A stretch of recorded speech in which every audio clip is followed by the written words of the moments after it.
Hey, yeah. Wow. Hey, what's going on? Good evening. Good afternoon. Good morning. Good, whatever. Everybody. Hi. Hello. Welcome to Of Course. It's it's a show about nothing and everything at the same time. I am Burning Clock Studios, and with me as always, Mr. Blue Kid 04. Hey, what's going on, everyone? How was your week this week, Mr. Blue Kid? Stressful, but that's besides the point. That is life.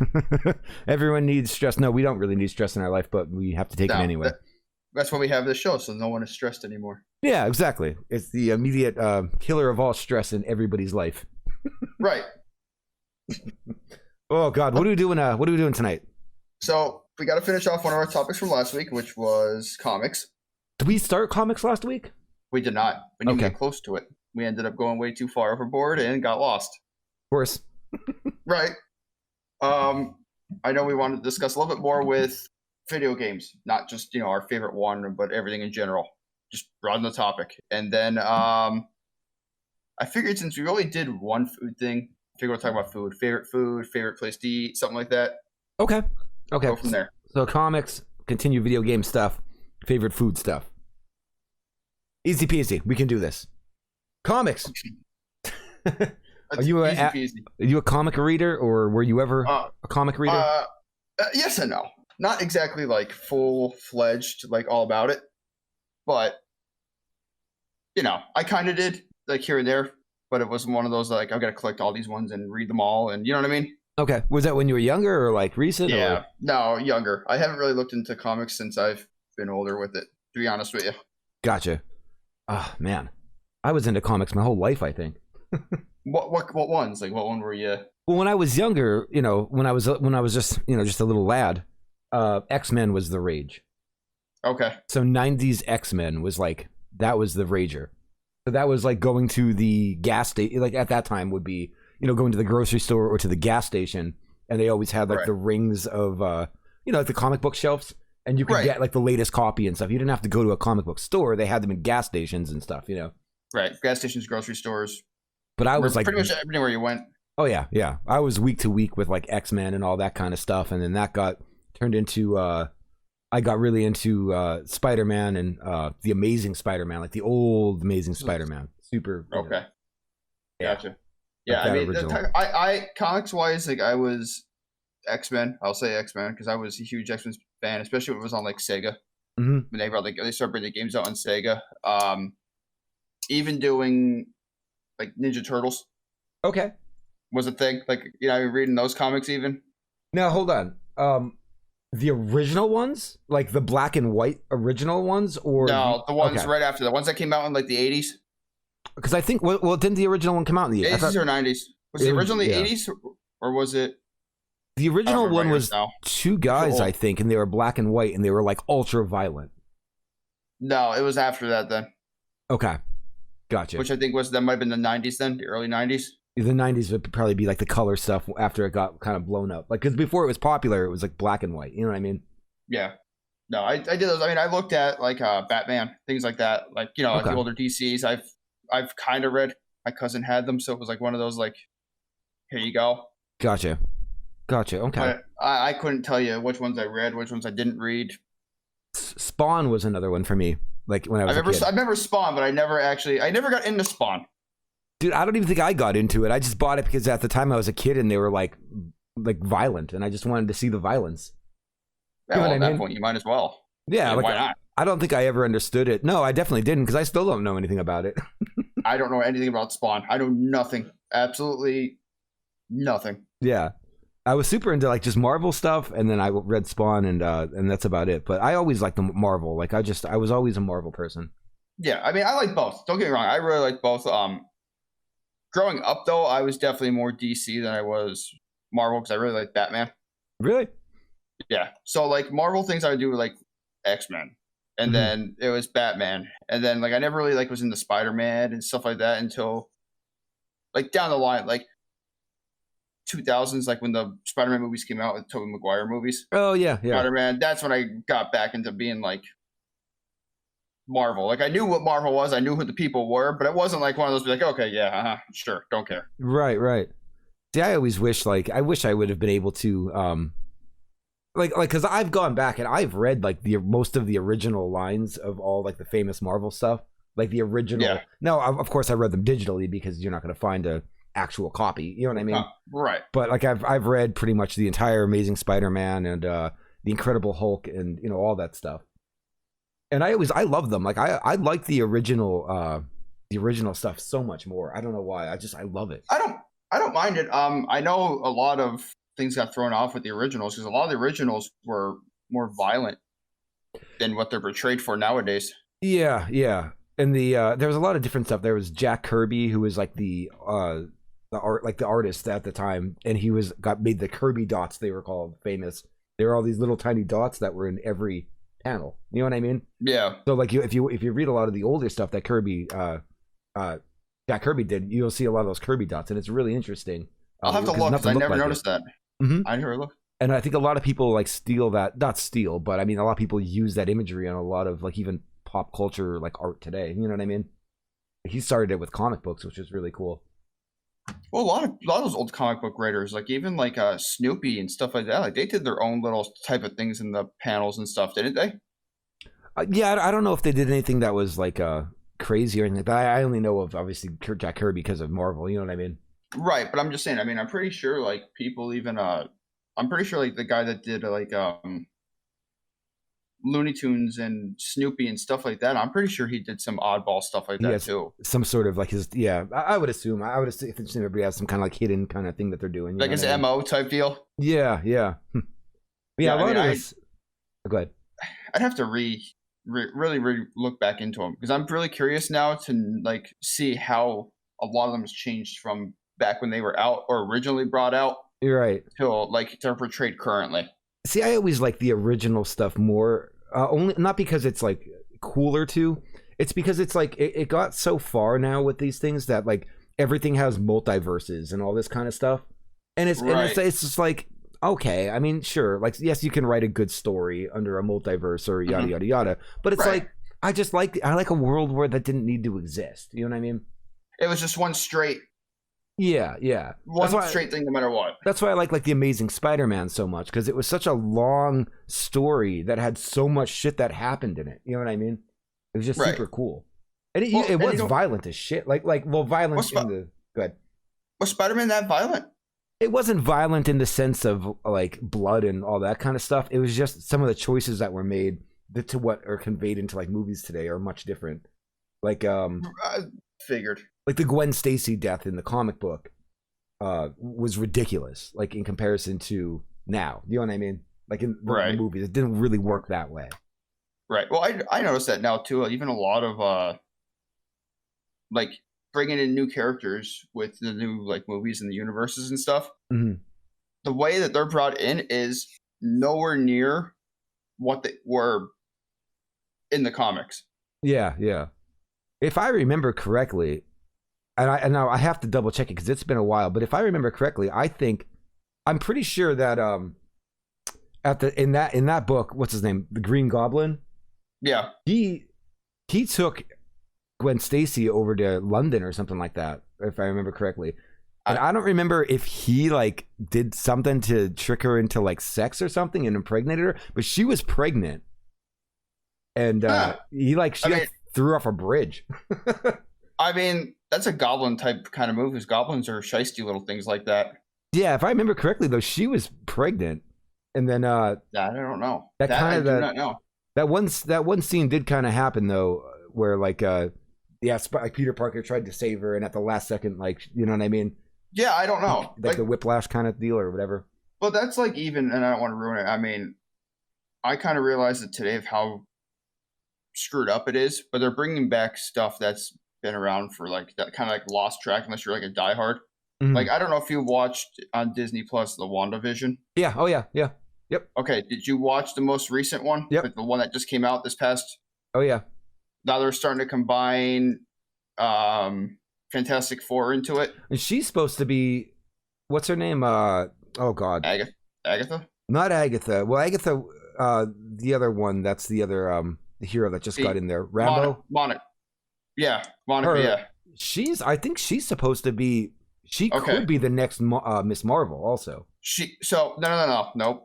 No, okay. No. I looked it up because I was completely thrown off and I was curious. She was the one they named Photon or Pulsar or something like that. Like, there goes my blanket, walking blanket. My cat just fell off the couch with the blanket on her. Hold on, Vinny. Oh, come here. Anyway, cats. But she has like 3 different names now. Okay. Why, I don't know. It was like Pulsar. I think her name is now Spectrum, I think. They basically portrayed her as the second Captain Marvel.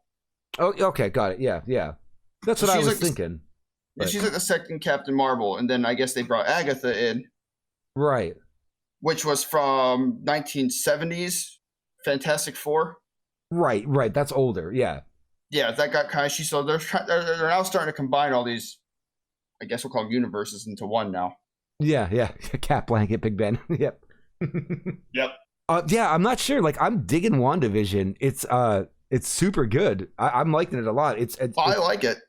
It's insane how many things are tying in, but then this whole multiverse thing. Now I'm like, what's going on now? Now is it multiverse? Where are we now? Like, well, they were saying this new Spider-Man movie is supposed to have Garfield, Maguire, and Holland in it. Apparently, interesting. It's supposed to be like how the movie with Miles. The Into the Spider-Verse. Yeah, apparently they're doing something like that. But since they're not bringing Miles in, it's them 3. So what do you think about WandaVision? Like, what do you think's gonna happen? Like, what's your take?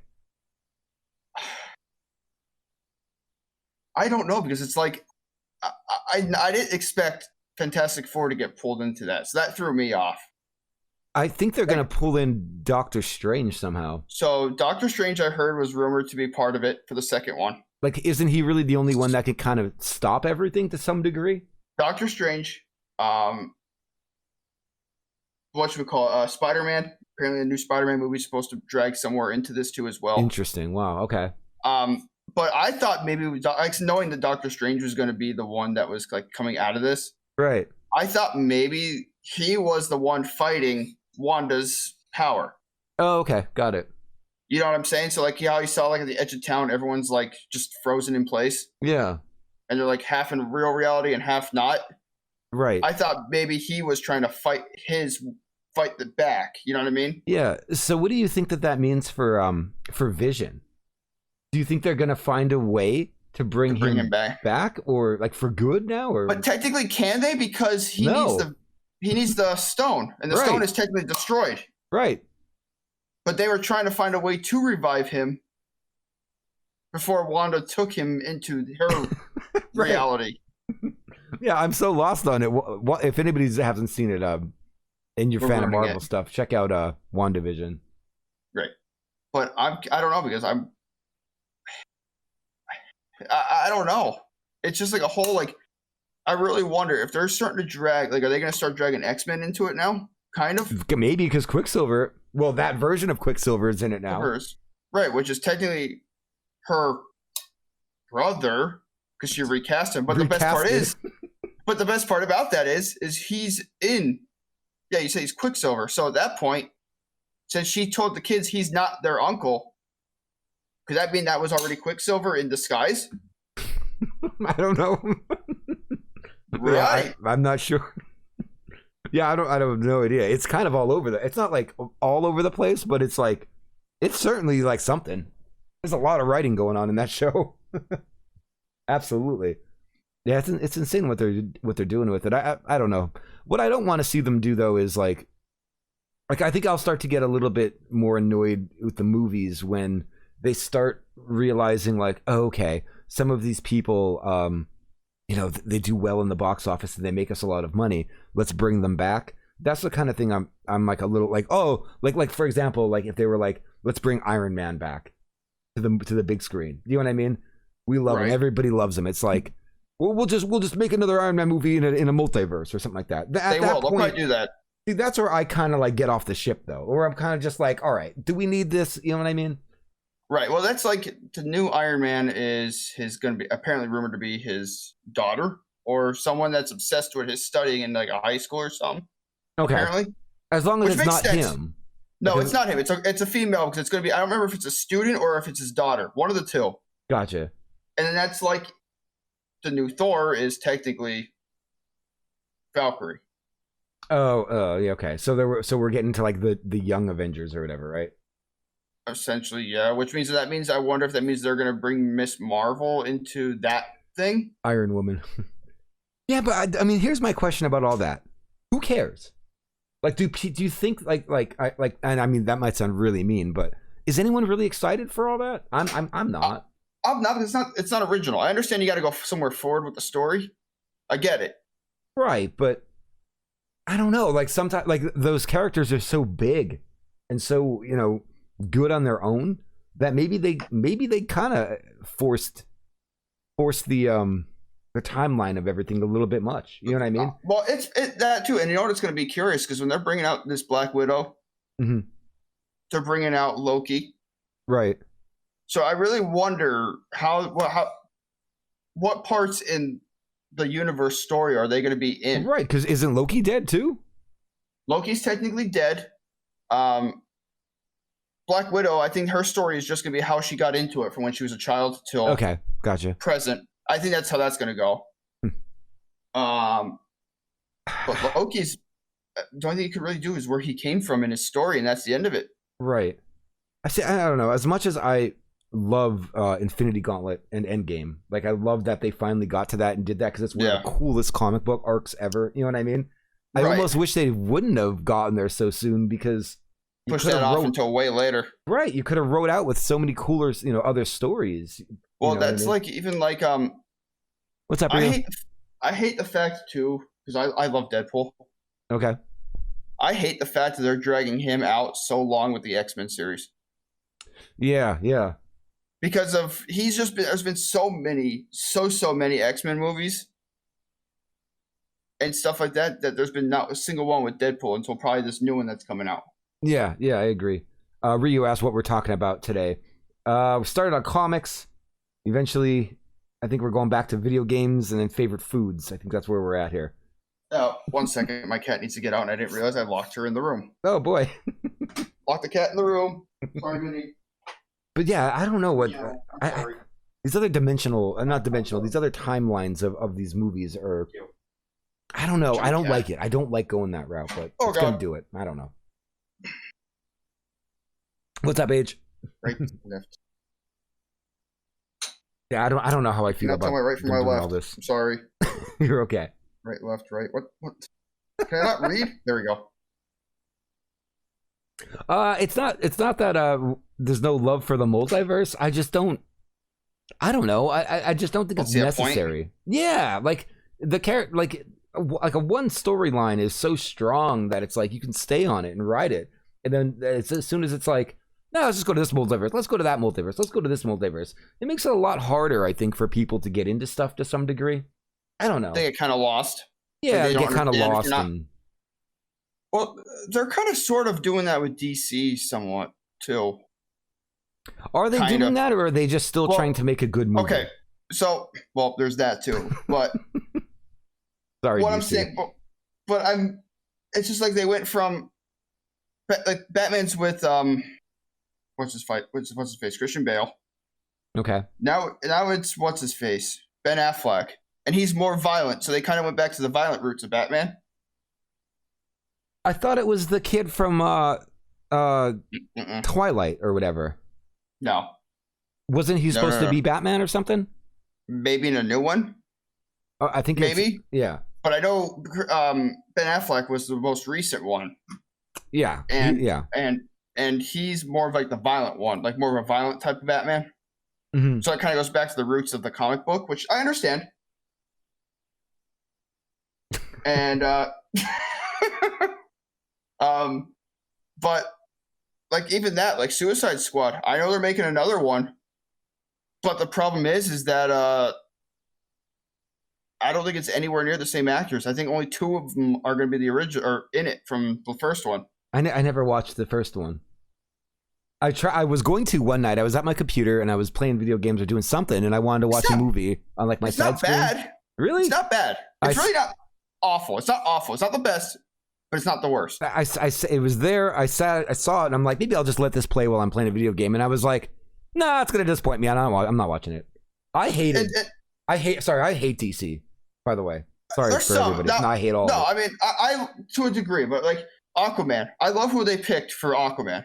Mm-hmm. Jason Momoa played Aquaman. Also, the problem they ruined with that now, the girl that was in there, the redheaded chick, she's not in the new one. Okay. They recasted her as someone else.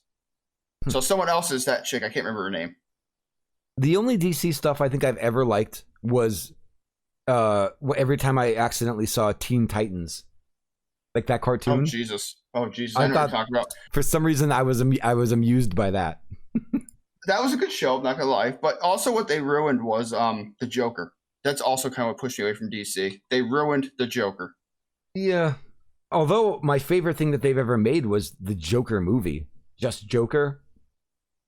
Oh, with with awesome guy. Phoenix. Yeah. I loved that. I can't think of his first name. That was amazing. Yeah, that was great. But like even what's his face that played him, Heath Ledger. Yeah. He played a good Joker. He did. And then you had the crappy one, the gangster one. Jared Leto. Yeah. He played an awful one. And then you had Phoenix, who played a phenomenal role of it. Right. I like the Joker because that went full adult. You know what I mean? Yes. It went full-fledged what he would really do. And I feel as though Marvel is able to, with their humor, their characters, everything that they have, they are good at PG-13. They could be a PG-13 movie. And it works well. It's comfortable. The flow is right. Everything's good. DC needs to stop walking the line.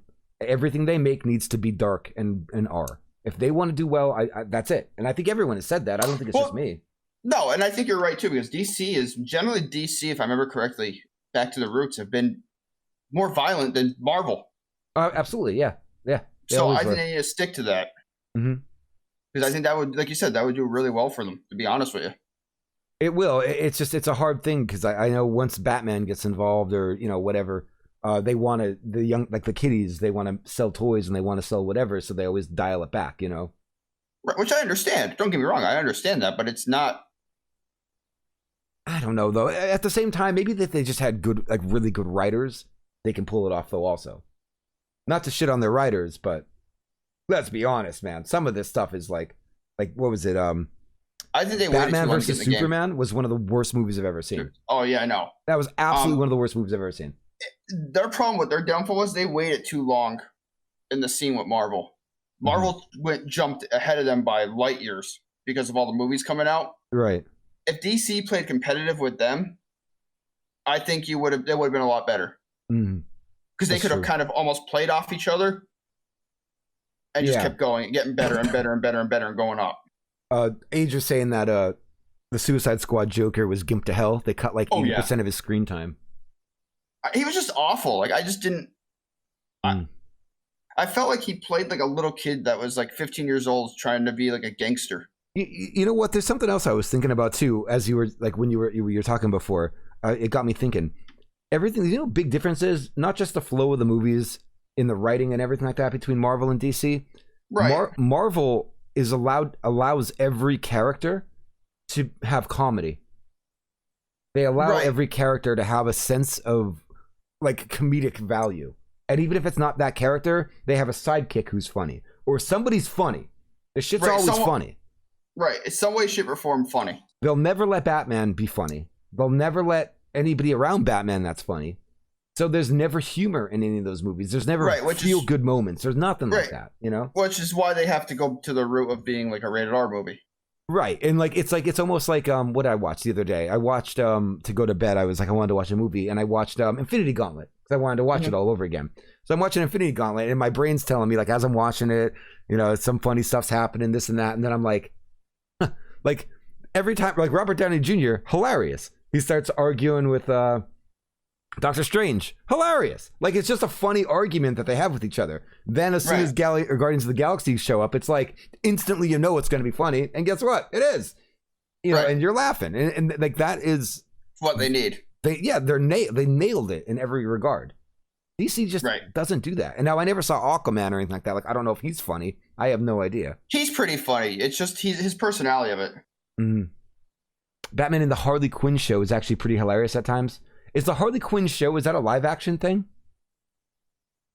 Or is that a cartoon? Yeah, I don't know on that one. You're on your own on that one, to be honest with you. I don't know. Like I said, I follow more Marvel than I do. It's animated. Okay. See, it's all animated there. See, I never saw any of it. I've only been looking at like just like the live action stuff. You know what I mean? Right. And it's all like, woo. Driver argues that Man of Steel was very good. I didn't dislike it. I didn't watch any of the Superman ones. I'd say out of everything that DC has ever done, I think everything they did with Superman, minus Batman versus Superman, I liked more. I know Man of Steel was probably my favorite DC movie that I saw, like live action. Yeah, I don't know. I haven't really watched the last live action DC. Oh my god, I almost spit my tea. I'm all over the place today. But the last live action one I saw was like the DC was Harley Quinn, Birds of Prey. Okay, I didn't see it. It was wasn't worse. I'm just happy they kept the same. I hope they keep her as Harley Quinn. Gotcha. I gotcha. She does pretty decent with it. Mm-hmm. She's got the goofiness. She has the personality. She has like everything to her to fit Harley Quinn. Right. So I kind of hope they keep her as one. But like I know like Deadshot is not going to be Will Smith. That's so funny that he even got casted into that movie in the first place. Driver said Shazam, Wonder Woman 1, Dark Knight, and Aquaman were good. I haven't seen any of them. Dark Knight I saw. I didn't see Shazam. I'm not a big fan of the Batman movies either. Like Dark Knight, I don't care. The only other thing that kind of screwed me up on Dark Knight or was whatever the last one was with Bane in it. That's Dark Knight Rises, I think. They screwed him up because he's a junkie with like from gas, and they didn't make him as that in the movies. Didn't he just like wasn't he on the steps and got hit by like a car or something and he died like within a second? I don't remember. Yeah, they basically something I know like that. I know I didn't like it. Like I know I watched it and I was just like I fucking hate Batman. Like that's where I was the whole time. I just hate it. I'm sorry. I think it's just ugh. Yeah, I don't know. I just don't like how they casted him. It's like just like I understand he's a macho guy, but in any of the games or movies, he was. I don't remember what kind of gas it was from. I think it was from the Scarecrow type deal, like as like a like adrenaline type deal. Right. Look at this. It was in his suit, and it was like that was the end of it. Dr. Sexy Time says top 3 superhero movies: Dark Knight 2, which would be the one with the Joker in it or whatever. Yep. Which I'll say that's the only one in the Batman stuff that I like. I thought that was that was a good one. That was the best one out of the 3. And it's not just because Heath Ledger was such a good Joker. It was just written better too. The story was just great. Right. It was just it fired on all cylinders, and that's why it was good. The other 2 I don't really care about. It was just kind of whatever. First reboot Punisher. Which one? Wait, which one was the reboot? Because there was the one that you made me watch that was horrible. I hope that's not the one that you're talking about. And then I didn't watch it. I didn't watch anything with Punisher, so I'm out of this one. The only thing I remember about Punisher was the TV show on Netflix was really friggin' good. Was it? I saw that, but I never watched it. Fantastic with the guy from The Walking Dead in it. He's like the Punisher. Yeah. That was the Punisher TV show was awesome because because Daredevil season 2 on Netflix was awesome. You know what I mean? Of course it's awesome because it's Marvel. That's why it's awesome. Sorry, everybody that likes DC. I apologize. Well, that was like what should we call it on Netflix? Was the one when they had like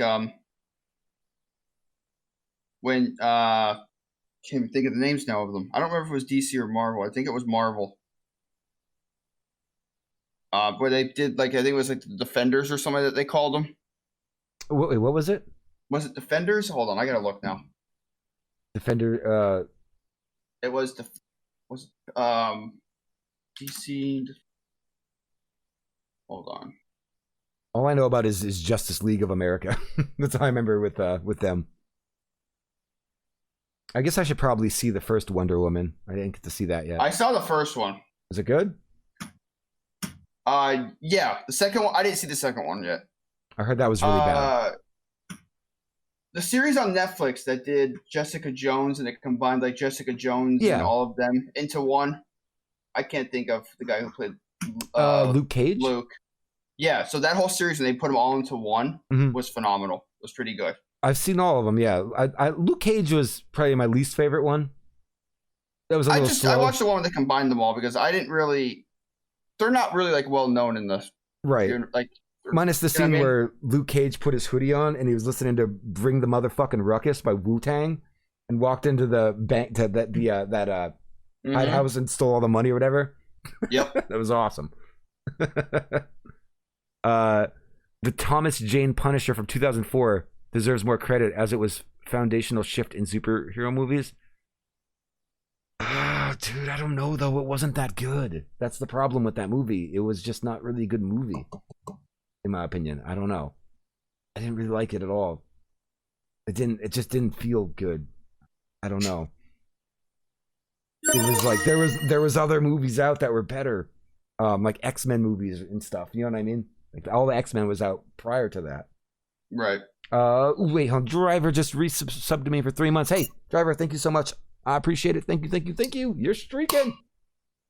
The drug that Bane takes is just known as Venom. Venom. I didn't know the name of it. That's why. But you knew what I was kind of getting at. I don't know, Doctor. I'm curious as to what you're saying. I know you're typing, but what do you mean by it was a shifting point? What does that mean? A shifting point. Speaking of Venom, though, that's a great movie. Did you see that? No, I didn't see it. No. Venom's good. It's got a nice comedy to it. I wanted to, and you know what? I think I kind of forgot that it came out. Yeah, it was good. I can't wait to see what they do with the next one and stuff like that. It's pretty good. I want so many things, but I'll just never get what I wanted out of anything. This is pretty much where I'm at. It's life. Like I would have wanted, like to be honest, like if I were to say what I wanted in like a superhero movie or I guess anything like that, right? I would want a Netflix TV show, right? Okay. I would, and I don't care. I'll throw away everything they've done. I don't give a shit. I would want a Netflix TV show, multiple seasons, hour-long episodes. I'd want the Amazing Spider-Man Netflix TV show that follows the original story with Gwen Stacy. That's what I would want. Okay, all right, I can see that. I'd watch that. That'd be pretty. I think something like that would be just super cool because they threw away, in my opinion, they threw away too many cool things. Like when you had the first Spider-Man with what's his name, Tobey Maguire, they didn't do any of that. They went right into the Jane stuff. You know what I mean? Right. They did like Mary Jane stuff with him, but it was different. Like I don't know, it just got weird. And then they tried the Amazing Spider-Man with the tall, lanky guy, Garfield. Garfield. Yeah, and that just again all over the like it was just fast. Like it was over. Like there was nothing. You know? Yeah, I watched all three, and they were just like, I don't know if they just felt short. I mean, I know they weren't short movies, but they didn't feel like they had they were as long as they seemed. Right. Rex says, you love Daredevil, but you think it's not coming back to Netflix? Yeah, I heard that. I loved it too. I thought that was really good because when I was younger, I never read Daredevil comics. It was never a superhero that I really cared about until I watched the Netflix show for Daredevil. Because the movies, I hated the movie with Ben Affleck. I don't know if you remember that. That was like early 2000s. I remember seeing it, but I don't remember seeing it. But I'm not going to tell you a damn thing about it. It was like, yeah, it was him and Elektra and all that stuff. But I hated that movie. But the Netflix Daredevil went really adult right off the bat, and it was just awesome. Like I loved it. I didn't see it. Driver found Venom blah. A doctor said from the way those movies were shot for having a darker side in their overall direction. I suppose, but I mean, a lot of the Marvel stuff isn't dark though. Since that, you know, the only thing dark Marvel ever did was, I mean, would you consider the Netflix shows would be dark? Like I would consider like the recent like Daredevil or Jessica Jones or stuff like that a little bit dark. But I mean, right. Deadpool, maybe, but would that be dark though? I don't know. That's more of like just gory humor. The original Punisher that Dr. Sexy Time is talking about is like, could you imagine? All right, here's how this movie works. Okay. Imagine a movie with Chuck Norris in it from like 1980. Okay. And put it in 2004. Oh, okay. And the same visual quality too, from the 1980 Chuck Norris movie. That's the 2004 Punisher. I think, I don't know. I'm probably knocking on it too much. I'll probably never watch Punisher, to be honest with you. It's hard to see like the Punisher on Netflix, and when you see that and then look back at that, I'm probably being too mean to it, but it's hard to. When you see, I don't know, when you see the Netflix one, it's just like, wow, you know what I mean? Like, this is really good. Yeah, I'd have to. I kind of started watching it, and I just kind of fell into too many things going on at one time. Bane didn't use venom; he used scissor. That's what the kids are all hopped up on back then. Driver likes Titans on DC. It's sort of dark and gritty. And Rex says, yeah, the Affleck Daredevil is trash. Contract preventing Netflix Marvel shows and creators from hearing a November 2020 was pegged for Disney Plus to maybe take up Daredevil. Okay. That makes sense. Yeah, that sucks. Yeah. That sucks because they were killing it for a while, man. Nikki, what's going on? Well, that's like they're doing. I don't know if you played the Avengers game. The new one? Yes. I for a little bit, not much. Okay, so they're doing that with DC starting coming up. I hope they do a better job than what Marvel did. I think it's a Suicide Squad one.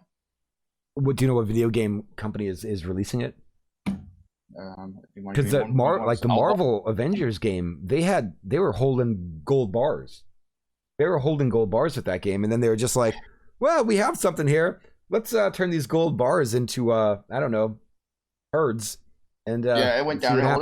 They just did Hawkeye. He just got dropped, or he is getting dropped within a week or two. They need to redo the entire way the game operates because no one gives a shit. You know what I mean? Mm-hmm. They got greedy and just went about it wrong. They could have had a really awesome game. So it's Suicide Squad. Sorry. They're doing a Suicide Squad game, and then they're also coming out with Gotham Knights. Gotcha. Okay. I gotcha. The only what Marvel stuff the only like new Marvel stuff that I've even been really reading, like following, oddly enough, is like I read what's it called? God, I can't even think. Spider-Gwen.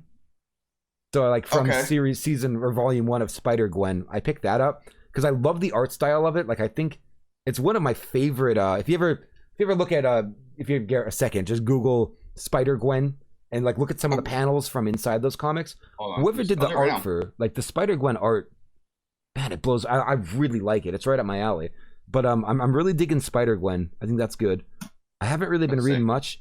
All the other Marvel stuff I read is all Star Wars related. I read a lot of Star Wars Marvel. Oh, all right. I see what you mean with the art. Yeah, it's like interesting. I like it. It's different. Like it's neat, but it's like has like a hint of originality, but it's like new. You know what I mean? Yeah. It's like new age. Doctor said Truce Missile delivering DC Marvel fan tears cluster bombs. Dragon Ball over all of DC and Marvel. What? You can't even compare. It's not even. Yeah. What are you talking about? No one gives a shit about Dragon Ball except for 7-year-old kids and 40-year-old men. So the problem with Dragon Ball is that joking. I like Dragon Ball. Don't get me wrong. I really do like it. I gotta admit with Dr. System, I love Dragon Ball. The problem is it's two separate fan bases because you're comparing an anime to a not anime. Right. And it's two different things. It's like Japanese, not Japanese, or look how many people. If you turn around and put a bunch of people in a certain age group together and you said Dragon Ball Z, half of them are going to look at you funny. Right. You turn around and you say,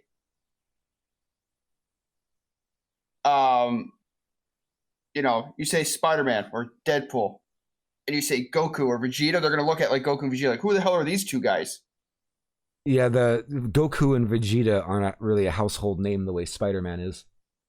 Well, that too, but it's just like I'm saying, like you're gonna put a bunch of people that, you know what I mean? Like you have like these two groups. Mm-hmm. of people. Now, people like us, we like anime, we like comics, so it doesn't make sense. You can't use us. But like, if you have people who just general public, like just generalized fans, like generic fans, right? And you put them all in a room, and you turn around and like through like 100 people, and you said Dragon Ball Z, I'm gonna almost guarantee 80% plus are gonna look at each other like, what? What is that? True. I don't know. I mean, it is still it's kind of big. I don't know. I guess it's kind of big. Who knows? I don't know. I've never been much of a Dragon Ball Z person myself, so I don't know. I don't dislike it. I just don't anything. I have, but it's just one of those. It's just like I don't see superhero movies as that kind of stuff. Like I feel like you can't compare. Yeah, I can't. You can't. It's like apples and oranges or whatever. Like it's two different things. It'd be like comparing like what was cooler, the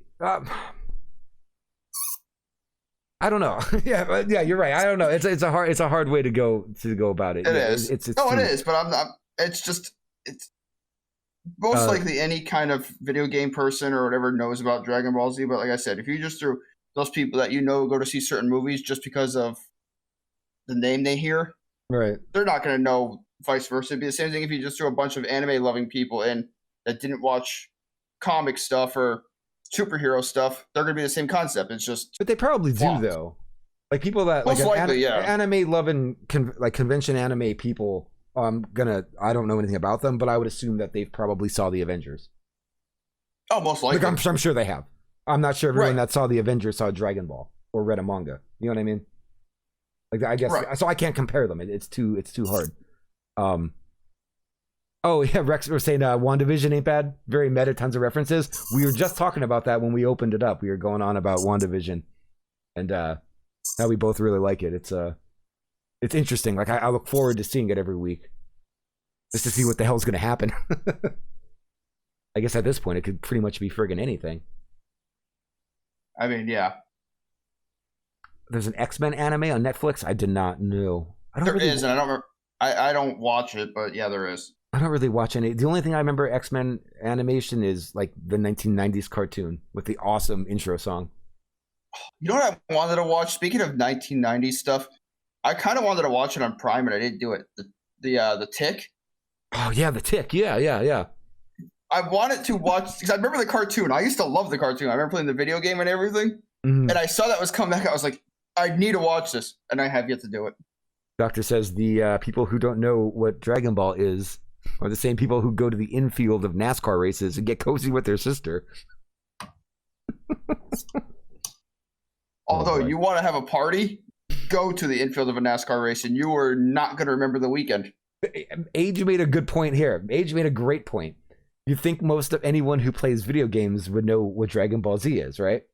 Right. But at the same time, you'd also expect anyone who plays video games to know who fucking Sephiroth is. Again, my channel has proven that people that play video games have no fucking clue what Final Fantasy VII is, and it drives me crazy. Well, you know what that is too? I think what helps is that we all grew up playing those games. That's true. We got brought up. I guarantee you people who didn't, like people that are like, say, like half our age, that don't play Final Fantasy, don't have a clue what Final Fantasy is, because it's not really that kind of a thing anymore. Right. That they're not going to know. I guess. I mean, I don't know. My opinion. I don't know what it's like generationally to like gap. You know what I mean? I think it's maybe because I've kind of been through all of it. I think the problem is not looking at the generational gap right now. I think a lot of it is first-person shooters, Call of Duty, things like that, and like, or really like Minecraft type stuff, Roblox, Minecraft, Rocket League, Fortnite, like stuff like that. Like anything anywhere has to be shooter related to get any kind of attention. It seems. Yeah, it's hard to get kids to do anything. As having a 7-year-old daughter, I know all about it. Right. They do YouTube, and that's their thing. They don't really watch TV. At least mine doesn't. Rex was saying there's rumors about WandaVision throwing in Fantastic Four and other. We were just talking about that. Yeah, Agatha. Yeah. Yep. Agatha and Fantastic Four. Quicksilver. Mm-hmm. I think Doctor Strange is going to come in at some point soon. I think soon. That's going to be cool. I'm digging it. I'm digging it. I think WandaVision is friggin' awesome. Absolutely. See what happens. Go ahead. We'll see what just happens. But what are you gonna do? With comics, so Marvel Comics they've been killing the rights to all their Star Wars stuff. I don't know if anybody's interested or reads any of that stuff, but all of the stuff they've done with Star Wars, fantastic. Absolutely fantastic. I'm still on my monthly pull list, so I'm having, like, I have had all the Vaders coming in, then Star Wars is coming in, then Dr. Aphra, then literally everything. Thrawn, you name it, it's coming. And I read a lot of Star Wars comics. Nerdy as shit. I know. I have not. I've read some of the Star Wars books, but not the comics. The book, like the books? What do you mean, like the old books? Oh, or like the pre-movie books? You mean? Like the pre-movie books, like the filler books. Oh, gotcha. I never did any of those. Those are interesting. You'll learn a lot about, like, the stuff in the movies. Like, you're like, what the heck is this guy from? Or like, where's he do? Or like, where else you kind of get like the backstory of all the people that, like, you would see. Yeah, I listened to the one before episode 3. I forget what the book was called, but it had a lot of talk about General Grievous and all that stuff. I had the audio book for that. I listened to it in like a audio form off my phone. Right, like stuff like that. Yeah, like but like no one knew where General Grievous came from. He just popped up one day, like, ta-da! Who's this guy? Right. But you read the books, and it kind of fills you in on. Sometimes it's super cool to like be into comics and read all that stuff and know all the stories and all that stuff, but at the same time, I guess I could see like the fandom where people get disappointed. For example, like I'm extremely like involved in Dr. Aphra. I love Dr. Aphra so much. You know what I mean? So from the conception of that in the comic books and reading every episode or reading every comic and just loving the character, loving everything about it, I sometimes fear that if Marvel or Disney Plus, gives Dr. Aphra her own show at some point, that it's not gonna, because I've created my own universe of what I believe should be the perfect show of Dr. Aphra, that I might be disappointed. Whereas somebody that has no idea what Dr. Aphra is, they might be like, this is awesome. The greatest thing in the world. Yeah, exactly. That's kind of the problem. Yeah. And the thing is too, depending on like if it's someone that's very uncommon, you can twist it and no one's gonna know.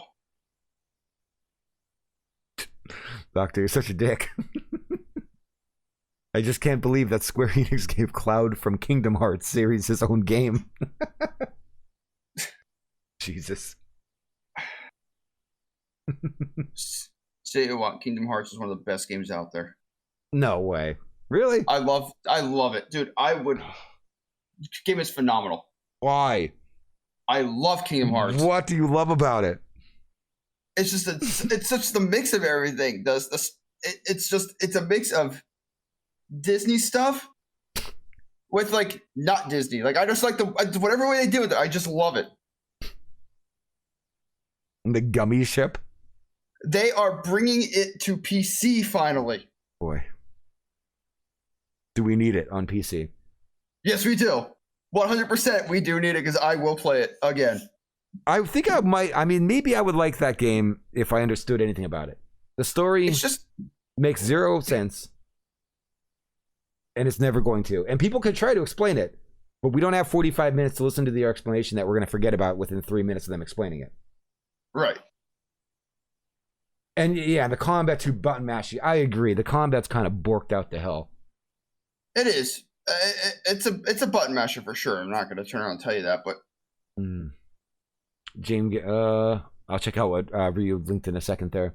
H said a lot of the Star Wars community is movie only. That's absolutely true. That's absolutely true. Still a large subset of the community that believes Darth Maul was a minor character who died in the prequels. Yeah, that's true. Star Wars does. If you're not reading the comics, you don't know anything about the expanded universe, or even playing some of the video games, things like that. Kind of miss out on a lot of stuff because damn, there's a lot going on in there. Well, there's a lot in Star Wars that people don't know about. Like there is a metric boatload of stuff that you have no clue about. Driver believes that you may be heavily in touch with your 12-year-old inner girl self.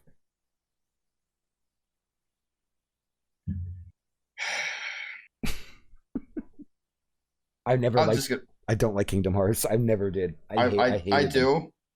I liked it. As it got I will say, as it got going, it got kind of just like nah. But the first one, like I truly love the first one, like the original. That one I like, but like as the second one came and the third one, it was like, to me, you know what I mean? Right. I heard the new one didn't do too well. Like, 3 did not do too well at all. gotcha. Which I'm going to almost guarantee they're going to have more. But and the story's like completely ridiculous. The story has nothing to do. The story originally was like just you find someone, like you just find the girl that you're looking for. Right. That's just the story. That's the first story, which I can understand totally. But isn't it like super meta and like all over the place? And it's like insane. I remember someone trying to explain it. I watched some video and somebody was trying to talk about the whole thing. And I listened to it out of curiosity. And I was like, what the fuck is going on? Like, this is ridiculous. Yeah, it was cool the first one, like I said. You're finding your friend and you're going through all these worlds trying to find her. I get that. Mm-hmm. Okay? But then it came into this, these people are this and this is that and then this and that. And it just kind of went like it went away from its root and got lost. Gotcha. Trevor said, did either of you watch the new Diablo 4 trailer for the new classic collection of the BlizzCon Online? Yes, I did. I did not. I will get it. Also, I'm happy to see. Did you see they're bringing back Diablo 2? Well, you just led me to something. I watched the BlizzCon thing that they did on Friday. So I watched the new Diablo 4 trailer and I was like, oh, wow, this is cool. And then it completely got overshadowed by Diablo 2 Resurrection for me. And was like, yeah, I don't give a shit anymore. Diablo 2, when do we have that now? And now all I care about is Diablo 2. Did they announce a date for that or no? They said 2021. That's it. Okay, so we don't have a date. I will grind the living cow out of that game. Yeah, so that's all I care about now. It's like now D4 got overshadowed by Diablo 2 Resurrection or whatever. To me, anyway, I don't know. They should have never done that. Mixing in 4 with number 2, the new one with an old one remaster. They should have never did that. Yeah, 2 is going to be exciting. Oh, I can't wait to see 2. I will grind the living cow out of that. The reason why it's so awesome is because it's such an awesome game. That's what's so good about it. You don't got to worry about anybody screwing it up because the game's already awesome. Now you get it in 4K. You can move 360 degrees. You know, they're going to add seasonal ladders, all that kind of good shit's back in. Like, we're fine. You know what I mean? It's going to be fine. Diablo 4, they can still screw up for everybody. Who knows? Oh, we'll find out. But, I mean, it's going to be one of those of I cannot wait. That's for damn sure. First Kingdom Hearts, you build a ship, etc. Good elements to the first game. Yeah, I played it, Rex, when it came out, like when I was like originally on PlayStation or whatever. I played it, and I know I didn't dislike it then. If I tried to play it again now, no. If they stuck to that route, the rest would be good, but they didn't. You could join early access. Yes, you can. You could join the. You could sign up for the tech alpha, or something like that. Do you like Diablo 3? Big Ben, I don't hate it, but I don't love it either. It wasn't bad. I played a lot of it. I did too. Not that I streamed or anything, but I mean, I played a lot of it. It was a good game. It was good for what it was, because that was one of the first ones they brought in multiplayer too, wasn't it? Well, no. Well, Diablo 2 had it, yeah. Did it? I don't remember. It's been so long since I played Diablo 2. It's been 3's not a bad game. Like, it plays well. Everything's fine. It just, if you're talking about like someone who played it at the get-go, it took them many years to get it to a point where it's awesome. So like if you were to go play it now, you'd probably love it. You know what I mean? You'd probably find it to be amazing. Hey, thank you so much for the follow. I appreciate it.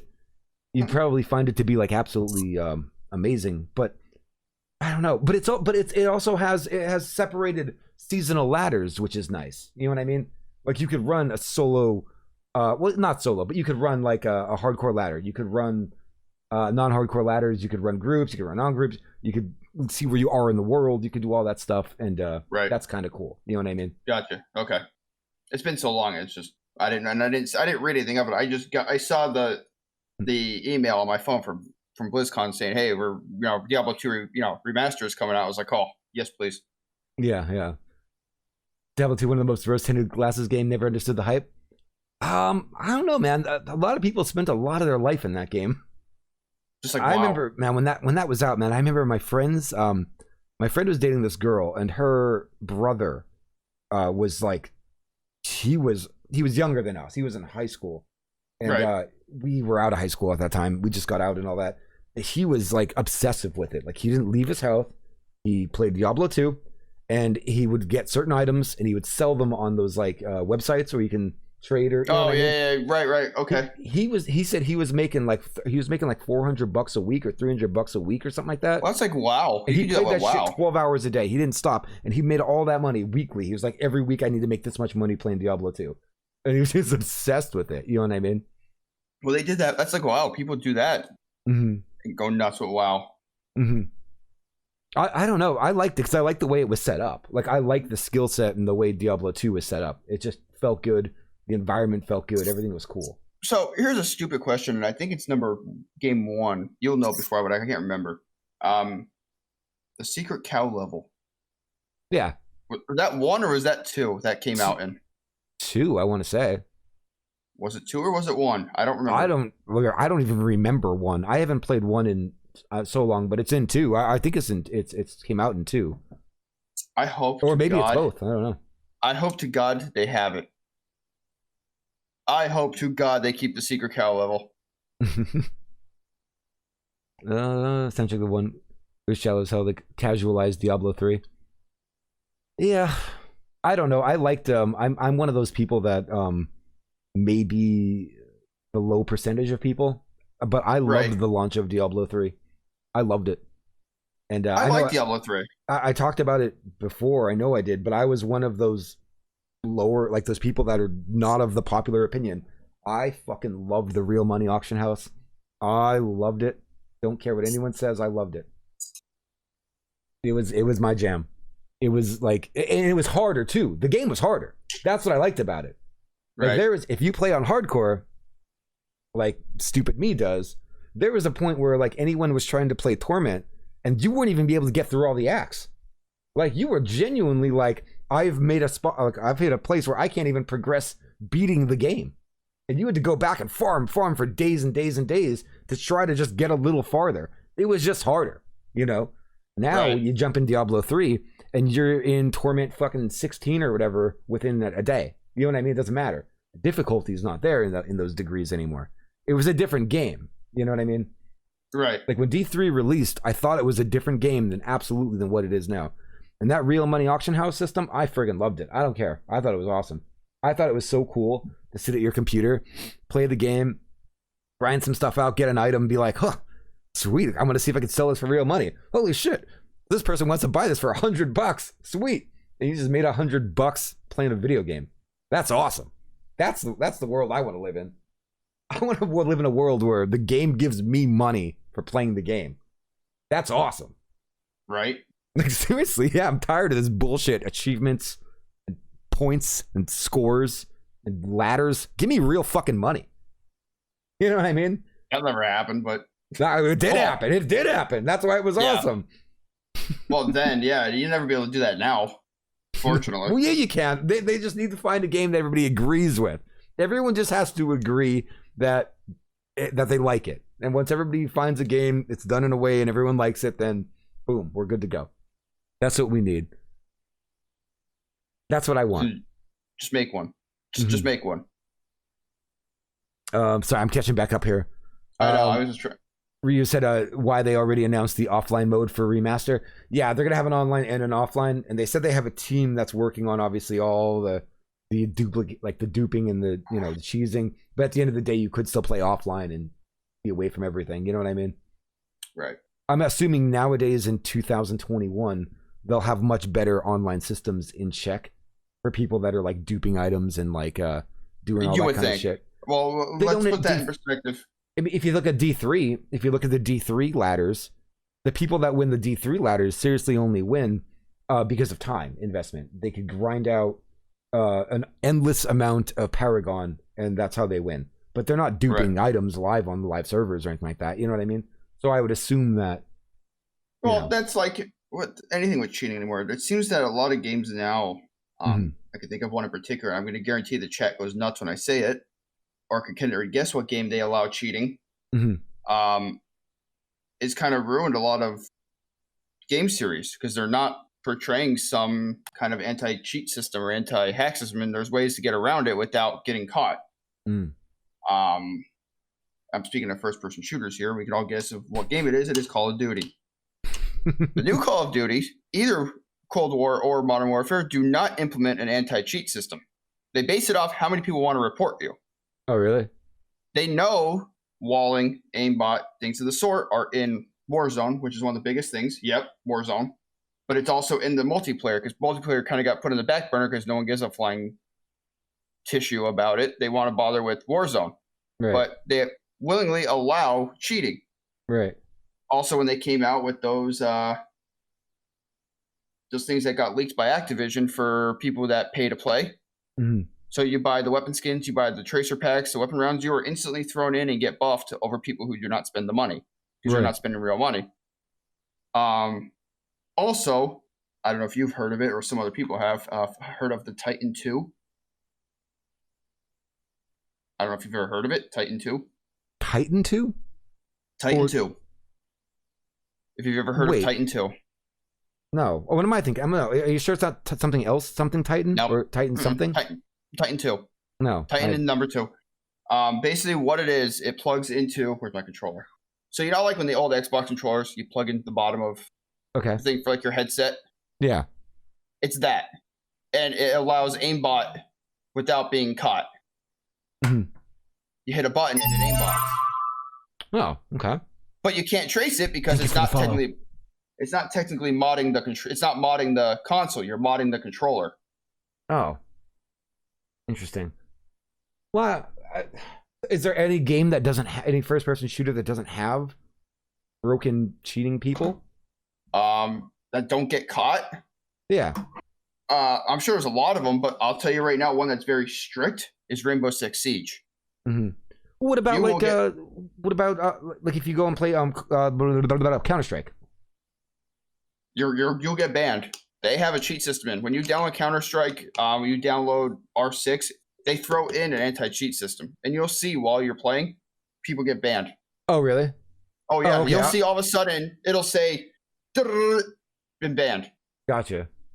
Yeah, I was going to say, what would be the game? What would be the competitive game that doesn't have people cheating in it? Or do you just, is there none? There's a lot of ones that have it, but it depends on what game wants to throw in the system to avoid it. Like, I got banned from Activision for 7 days. I don't know if I ever told you that. No. I got banned for Call of Duty for 7 days. Okay, no, I don't mod, I don't hack, no nothing. Ready? You want to know why I got banned? Mm-hmm. Ready for this one? For my name. My username. What was your username? Blue Kid. How do you get banned for that name? Allow me to get political for 2.2 seconds here. All right. They said blue because I was backing the police because this is when the Black Lives Matter stuff came around. Mm-hmm. So I was supporting police because they support Black Lives Matter. They've willingly put it on their social medias in the game and everything. And kid as in an outlaw. So they said I was supporting the police and an outlaw. So they banned me for a week for my username. Wow. That's embarrassing on their part. But you know how many people, I mean, you know, a lot of people turned around and like have worse names than. Sure. Right. And they get. Wow. I get a 7-day ban for it. That's embarrassing. I know. Right. That's why the new Call of Duty is now Sledgehammer. Still not buying another Activision game. Let me catch up really quick here. Sorry. Driver said Diablo 2 PvP was deadly scary. It absolutely was deadly scary. I never did like any of it, but I know it would be. I know it was bad. Bring back Ultima series, dear God. Diablo 1 ran literally off one server computer or one single computer. Big Ben said, "Can Twitch streamers make decent money playing games?" Yeah. But it's only like under 1% of the millions and millions and millions and millions and millions and millions of people that do it, though. So you'd be more likely to get hit by a helicopter. You and the stupid helicopters again. Than to make money on Twitch. Someone make this guy a helicopter emote, please, for the love of God. Remember people cheat at speedruns? Kind of pathetic. Well, it depends on what kind of speed run you're doing. If you're in the category that allows glitches, but you can go 100% glitchless, you know what I mean? They have categories for it, so it's different. Correct. Valorant has some of the least amount of cheaters. They ban those who slip by fast, unfortunately. Right, sells your information to the kind Chinese government. That sounds like epic. Ugh. I don't know. I just don't feel. I don't know. I don't know why they can't get a handle on cheating. Like, why? I don't know. It's to the point you can even do it on console now. Really? How is anything supposed to ever be like thought of as competitive? Well, I gotta be honest.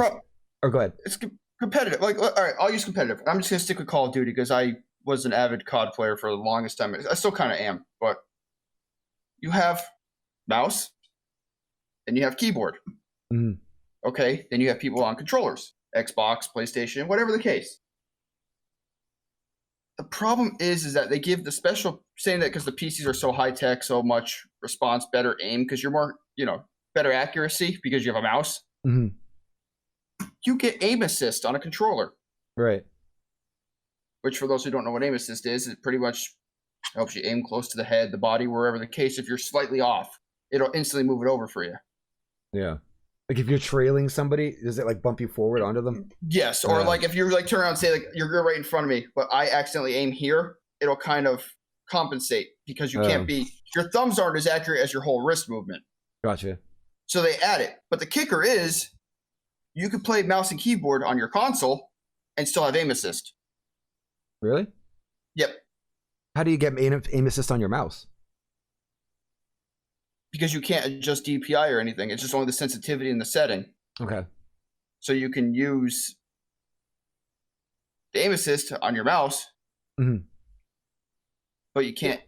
And I can't use it because I'm just using a strictly keyboard and mouse on a computer. Right. I don't know.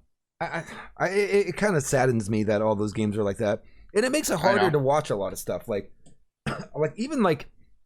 I like watching some of like the bigger guys, like that are good at those games, like play. But it's hard, like sometimes watching anyone play, and even you, like I've watched you play COD before too. You know what I mean? And like what kind of sucks is like, as a viewer, sometimes even as a viewer watching it, and it's just like all of a sudden you're like, or you or anyone is like, oh, look at that guy, he's hacking. That's a hack right there. Look at the bullets going through the wall. I've done it. And even if it is physically doing it, it sucks. I think so as a viewer. I'm always just like, really? Regardless of like if it happened or didn't happen, it happens so much that it's almost like you just might as well just call it. What am I watching? Time. Like it's not even right. It's not even entertaining. This is kind of like and I mean, don't get me wrong. And the really hard part is too. And I don't consider, anyone can argue me here. I don't consider quick scoping Call of Duty. That's not a thing. Right. To me, that's not realistic. That's not you picking up a gun and shoot it. No one's gonna do it in real life. Let's just face it. But besides the point. It's like some people move so fast that you don't even know what the hell is going on. Right.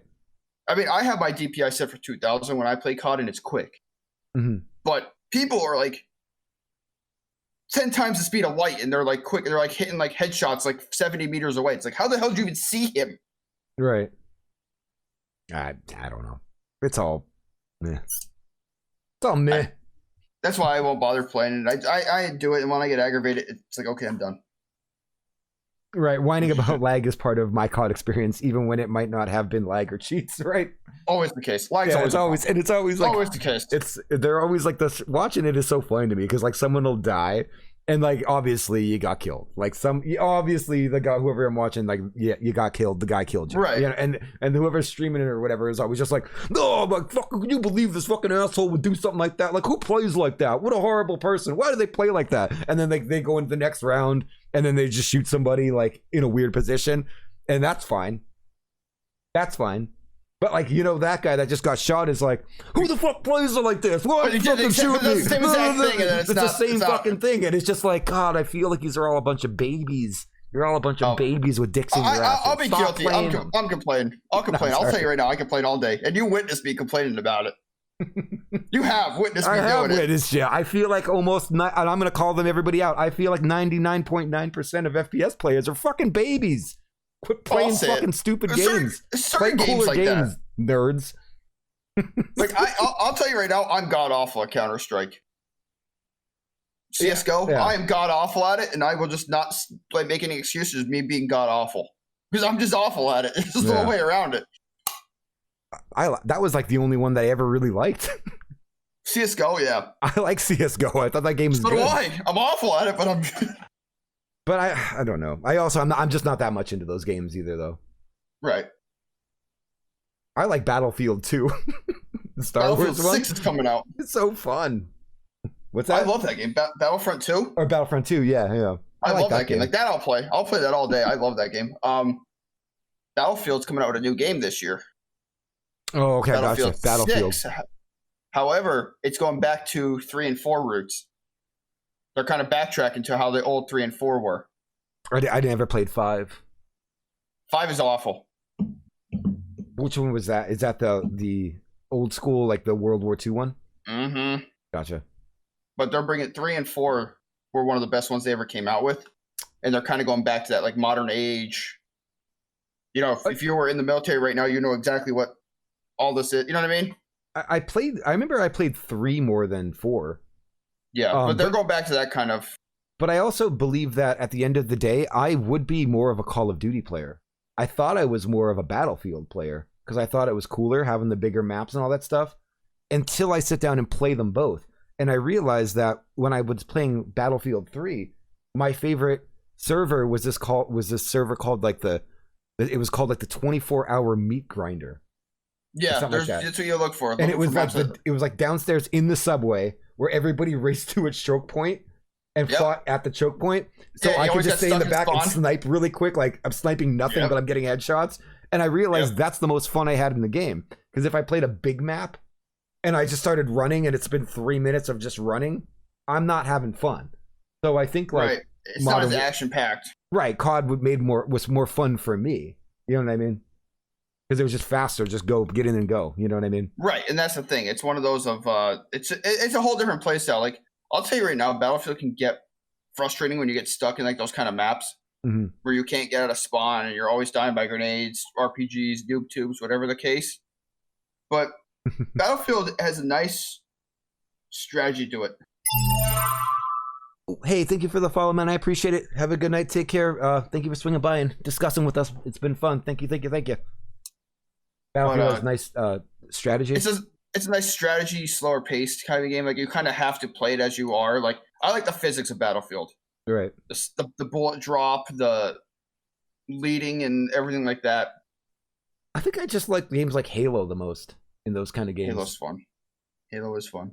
So like, how come nobody complained about Halo the same way they complain about Call of Duty? Or did they? Ish. The problem with thing was what Halo. Is it because it was mainly console and there wasn't as many cheats going on? Probably, but also with Halo, and this is just my perspective. Look how many Halo games came out to Call of Duty games. Call of Duty comes out with a game every year. Mm-hmm. Every single year around the same time of the year, it's always a new Call of Duty game. Right. When was the last Halo that came out? Besides the remaster. Oh, I wouldn't know. Right. So the new one comes out this year for console. I'm sure it'll be on PC, of course. But that's my point of proving of how long, like, there's not as much of a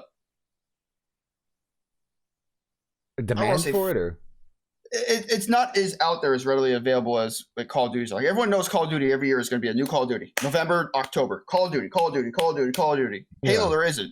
So I think what happened was Call of Duty kind of stole most of the Halo people. Gotcha. Because there was no way of keeping the Halo people connected because it's one game every, like, say, 6 years. You know what I mean? I don't know. I guess I'm just trying to ask questions that aren't really able to be answered. Like, what is more fun and why? You know what I mean? I prefer Halo over Call of Duty all day. Okay. I would think that I would like Halo more than Call of Duty also. Because Halo also has a lot of cool game modes. Mm-hmm. Like, you know what I mean? But the problem is that because Halo has such a I don't even want to say a following. Like it has such a following, but the problem is there's just not many new games out there of it to keep you in. Because now, do you think if they were to do a new one, do you think that they'd have to add some sort of battle royale to appease people? No. Okay.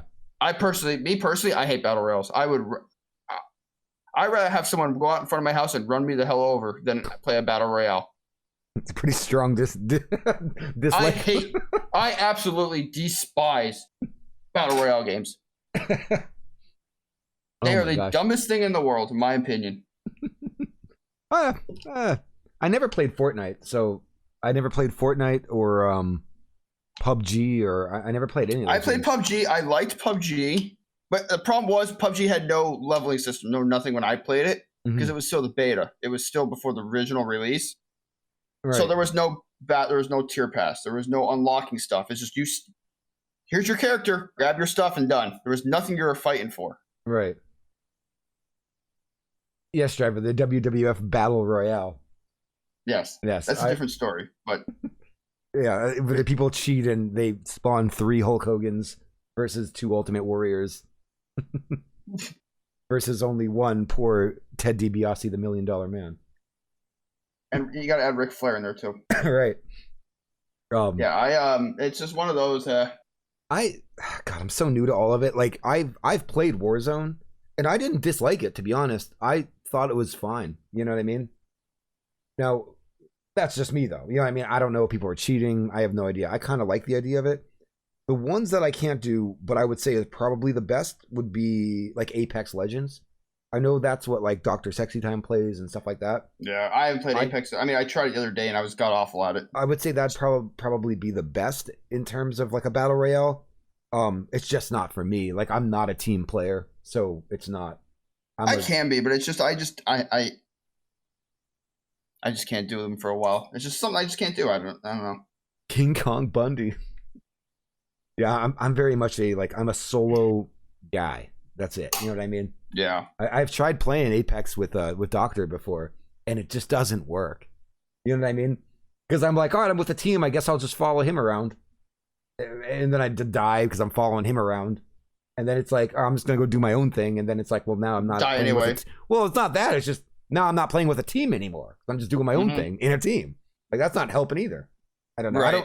I don't think I understand the whole give and take metrics of being on a team. You know what I mean? Like, I don't, especially a game like that. Yeah, it's too above my it's not for me. Yeah. Yeah, I'm much better at playing the games I play solo. You know what I mean? Right. Because I don't know. I get that. Like, I'm such an asshole with it. Like, I mean, I guess I'd be an asshole, but like, I'm serious. And like, sometimes I feel bad because like I have friends that want to play video games with me sometimes, and I never play with them.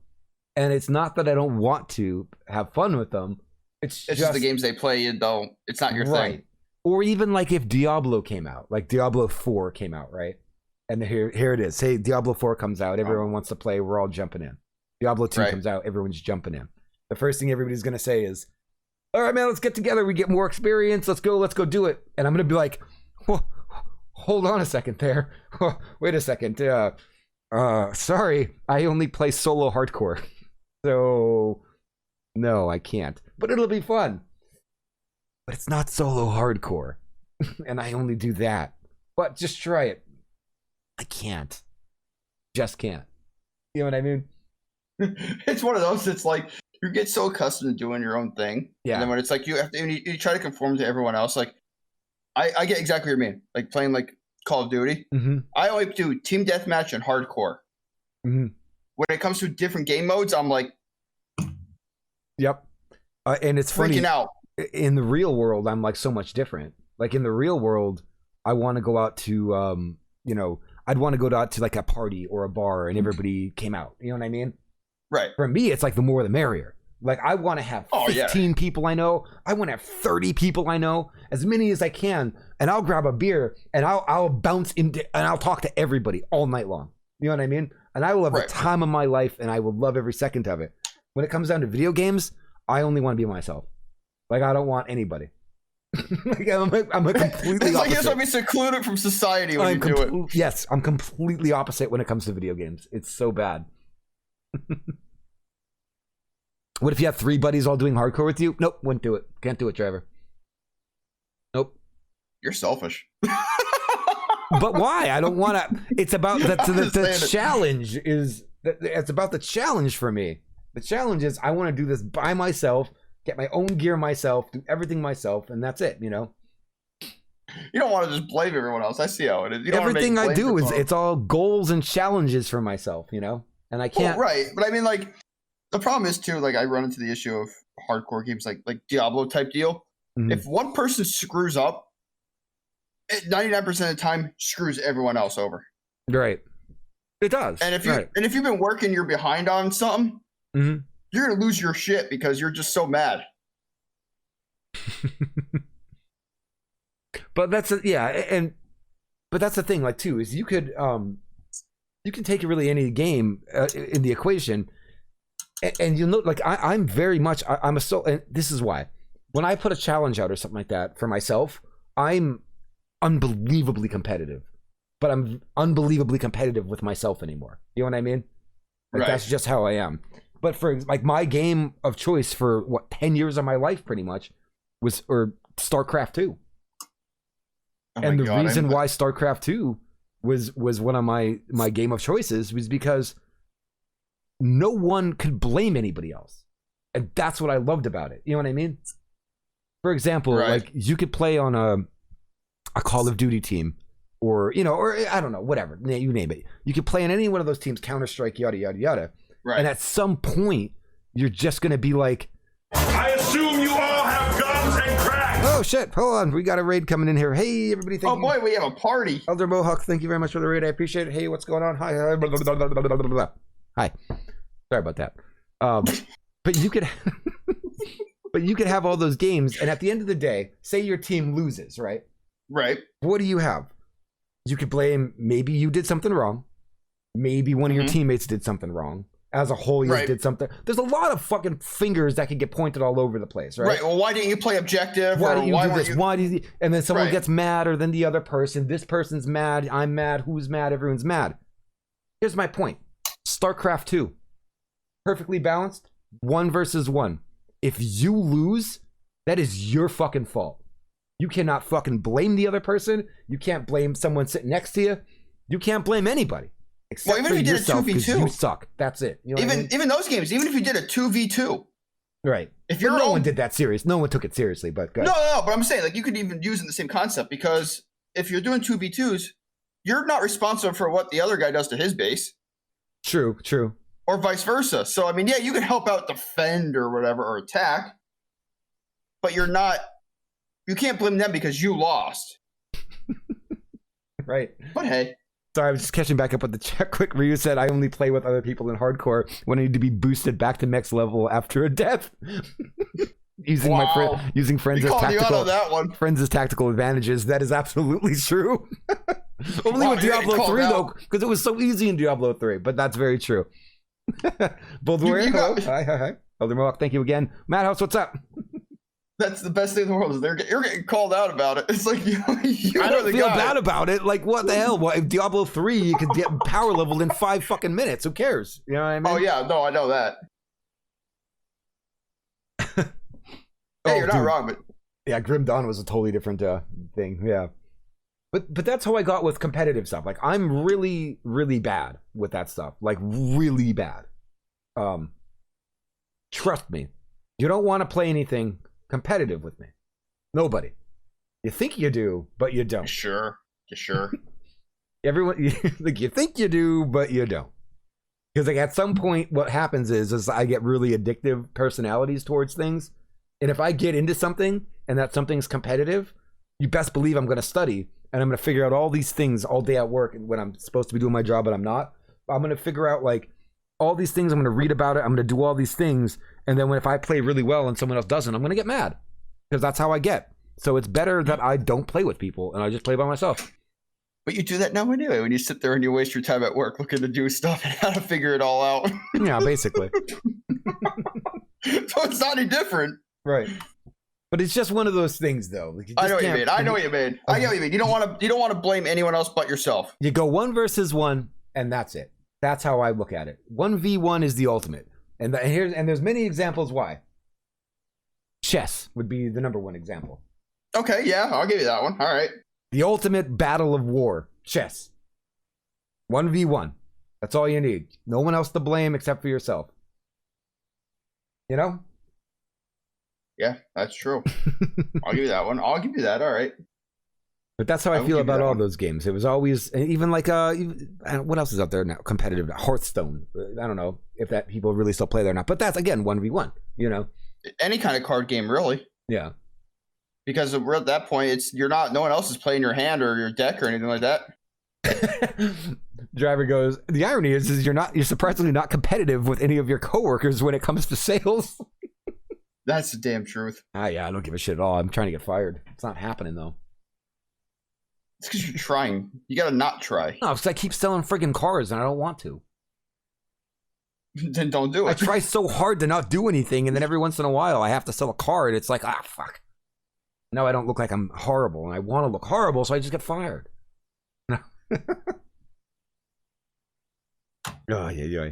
F that stuff. But yeah, that's how I am with competitive games. I'm very much trust me. I don't play enough competitive games to bother with that. Like, you don't want me to do it. I want to witness it. You don't. Yes, I do. You don't. I don't want to be the one. I don't want to be on the receiving end of it. I just want to witness you do it and see what it's like. It's a whole different thing, man. Back when World of Warcraft, like it was like back in like Burning Crusade and Wrath of the Lich King. Mm-hmm. When Arena was out, is like I was super into it, and even like in what the hell was it called, Cataclysm, I was super into it. And my buddy Ricky, he like a real life friend of mine, he played too, and it was always me and him playing twos. And I remember so many nights of like verbally abusing the shit out of him, and it was just not me. You know what I mean? But it is me because I'm competitive as shit. But like I would see him do bad plays because I was like, you don't know enough about this. You don't study enough. Why would you do this? Oh, and you rip the fucking shit. You should know that he has a, you know what I mean? Like I would lose my mind. Right, you should know this counters this. This is when you have to cast this. I'd be this like, why this. the fuck are you kicking that? Why would you kick that ability when his trinkets are fucking cooldown in X amount? Like I'd be like monitoring all this shit while we're playing, and he wouldn't monitor anything, and he'd have no idea what he's really kind of doing, but kind of somewhat knows what he's doing. You know what I mean? And I'd be calling him out every step of the way. I'm surprised he never knocked me out. Like seriously. But I can't play competitive games with people. I can't. It's not going to happen. I mean, I can understand. I get where you're coming from. Driver asked me if I get competitive with my daughter, like Connect 4 or Candyland. I'm not competitive, but she doesn't win, if that's what you mean. So yes, the answer to that is he gets competitive. Like I'm not going to let her beat me, if that's, you know. She's not going to beat me. Yeah, exactly. Like, yeah, I'm not gonna just let her win. What the hell is this? I'm not giving out no, you know, competitor trophy. Like, you gotta beat me friggin'. Yeah, you beat me fair and square, and then hell yeah, you know, we're not giving you a trophy for losing. I'm not gonna let you win. I'm gonna give you my friggin' all at Connect 4. I can only imagine. It doesn't go. She was next the first time she beat you, and you just flipped the board. No, she's this beaten bullshit, me. Flip. Well, she has beaten me a few times at Candyland. Yeah. I know you named that game, but she has beaten me a few times at Candyland, and I gotta be completely honest, it's fucking bullshit. It's bullshit. Because the game is completely random. You have the fucking cards, right? And or like shoots and ladders. Do you know how stupid it is when like the kid goes and it's like, oh, it's her turn. Okay, here we go. And you pick up the ladder or the whatever or the card that sends you fucking 10 miles up the goddamn board. You have 1 or 2 more plays and you beat it. Like, are you serious? Like, that's such bullshit. You know what I mean? Like that, it's complete bullshit. It's complete bullshit. I feel like if you did anything card related or any games like that one night on a giant table, I feel like you would just be the one person that would be like tabletop simulator it and just be like, you know what, screw this, and just flip the table. No, I don't get that mad. But no, I feel like if you had a straw of like losing streak, you would definitely just get to that point. I feel like you would. No, because like I'm different though. Like you guys see me play my games and my challenges and the things that I do. Do I ever get that mad? Well, you guys literally just watched me lose a character for the first time in Darkest Dungeon 2. And you look like you just lost your best friend. But was I that mad? Did I even get that mad? But also in the defense of you of that, if you flip your computer desk, that's a lot of money going bye-bye. Yeah, I never get that mad till I'll break something of mine. Like I don't get that kind of mad. I know it's bad and I eat my mistake and I go, shit. It was my fault. I'm an idiot. I gotta learn from this and we won't do it again. You know what I mean? I'm pretty good with not losing my mind with stuff. Yeah, there was 2 hours of shock, right? There was shock. But, you know, I went through the 5 stages of grief quickly. and we moved on with our lives. The next day, I came back and restarted another run. Right.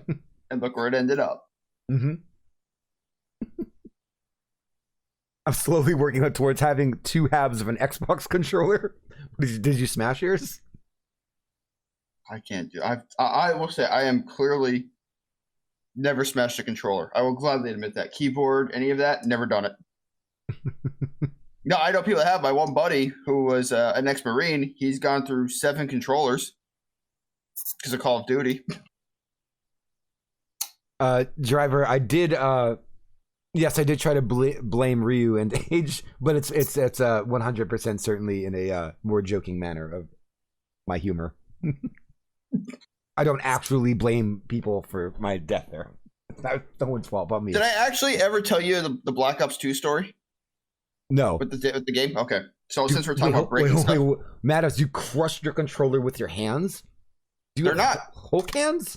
No, dude, you could crush them if you push the right way on them. They'll snap. Really? Yeah, I've done it almost a few times. If you get so mad, I guess you could. You're right. Okay. They're not hard to break in half. All right, you're right. But since we're talking about breaking stuff, so back when Black Ops 2 came out on the 360, so Call of Duty, Black Ops 2. Right. I got so mad. But I got so mad, I pulled the game out of the console and snapped it in half, and I mailed it to the company with a letter. I mailed it with a broken disc in the company with a letter saying it was the biggest load of dog shit game I've ever played because of how bad, like just how angry it made me. Right? So when I get something back, I got something back in the mail. Okay? Wait, they responded back. Oh, yes. I got to find the letter because you will lose your mind. I don't remember where it is, but I got to find it. They put a brand new copy of the game in it and said, "We are horribly sorry for the way this game treats you. This game was not meant to do that. Here is a copy of the game. Hope you change your mind on what you think." Really? Yes. I need to find it because I do have it. I will have to. I don't know where it is. It might still be at my parents' home, but I do have it. And it was the funniest thing in the world because I was like, I sent it to him thinking like, F this, I'll never play this game again. And 2 weeks later, here's a copy of it again, brand new in a box. I thought most people liked Black Ops 2. I did too, but it was just one of those that was just, I get so aggravated. I don't really know what game aggravates me. Like I'm talking like actually been aggravated, like really aggravated. I've gotten close a few times. Call of Duty's gotten to me a few times. You know what else gets to me? Like games I'll commend you on this one. Playing like Crash Bandicoot and stuff. Mm-hmm. Like those games, I will tell you right now, drive me nuts. I will want to whip my controller across the room so hard it's not even funny. I want to be maybe not so much now, but like games like that, like I have that kind of game style, or like okay. Speaking of platforms, I was gonna say I want to be the Boshi is the only one I could think of that actually infuriates me. You want to know what infuriated me? And everyone's gonna laugh. Ukulele. Did you ever hear of that game? Mm-hmm. That was like was it Rare or something like that, or a game that was supposed to be like a Banjo-Kazooie like a kind of stuff? Yeah. There was a game mode on there called Hurdle Hijinks. Okay. You pretty much had to run down. It was like a giant, like track, like you would do like in high school, like for track and field, and you had to like dodge stuff and hop over and everything. Okay. It came to the point to where I almost flung a controller through a wall because of how mad it got me. GTA Online, really? That game, that can get frustrating, but you just laugh it off. I never played it. I have no idea.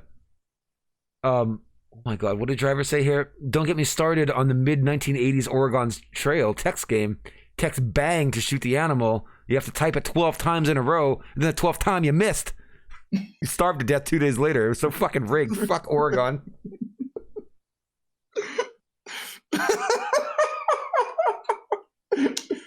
What is he? You died from scabies or something. You fell on a pile of dirt. The state is dead to me.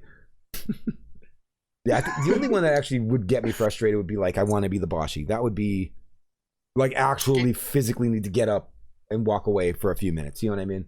Nothing else that I played ever got me there. Dysentery, that's it. Yep. Or pneumonia or something like that. I can't really think. I don't think anything else really got me that mad.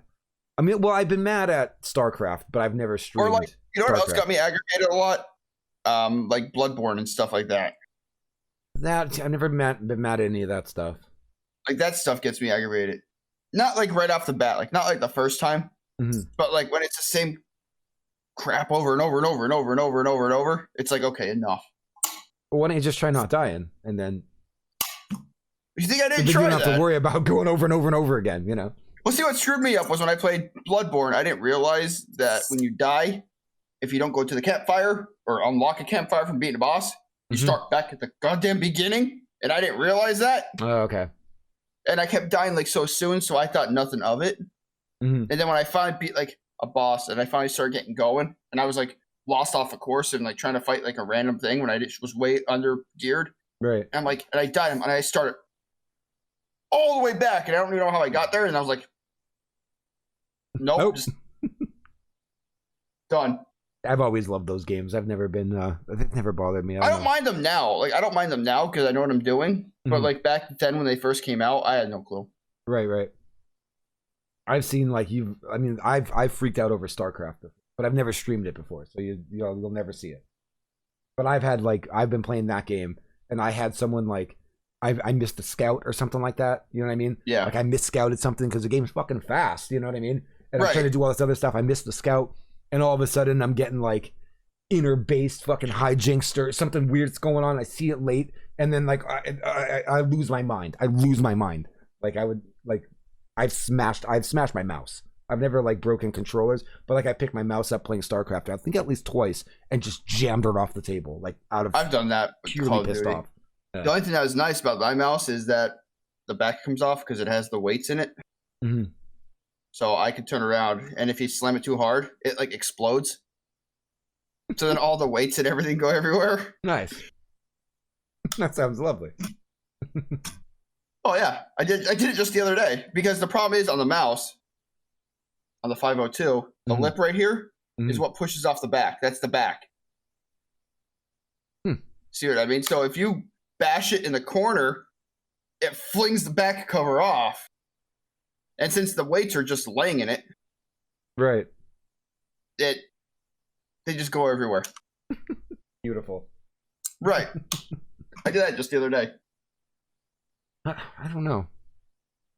But yeah, I would say I don't really get mad at games anymore. So as long as you I try not to, but as long as you don't put me in any kind of competitive, team-based, game, then I'm fine. Then I'm fine. I would never want to show that side on stream anyway. oh, I wouldn't want to do it on stream. I've done it afterwards because, believe it or not, there's a few choice words that should not be said. The driver said it's scary that you know all of this about the mouse, I guess. I know a lot of people with I love my 502, but yeah, I've done Call of Duty a few times. It's gotten me mad. Or there's been other games that I've played that are kind of like not doing it on purpose, but like I'll just get mad and I'll just be like, all right, F this, and I'll just like not like chuck it, but like just toss it, Right. and it just lands on the side, and it flings it all apart. I don't know. Those like Call of Duty, when you go into like a normal match, right? Like a normal what are they called? Not an every man for themselves, or like a normal A free for all or TDM, team deathmatch. Team deathmatch, yeah. When you go into a normal team death, like I've had matches where I've walked in and got tons and tons of kills, but every time I die, it's like kind of weird and random. You know what I mean? I think that just happens to everybody. Like I've had a couple of those. What gets really frustrating?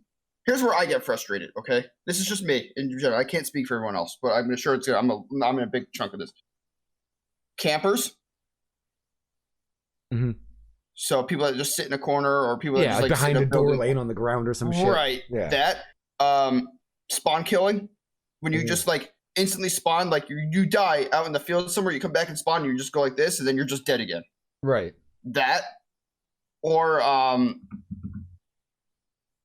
if I can't get on a kill streak, because normally, like right now, I'll just say with me Call of Duty, I average, depending on a team deathmatch, game, about 30 kills.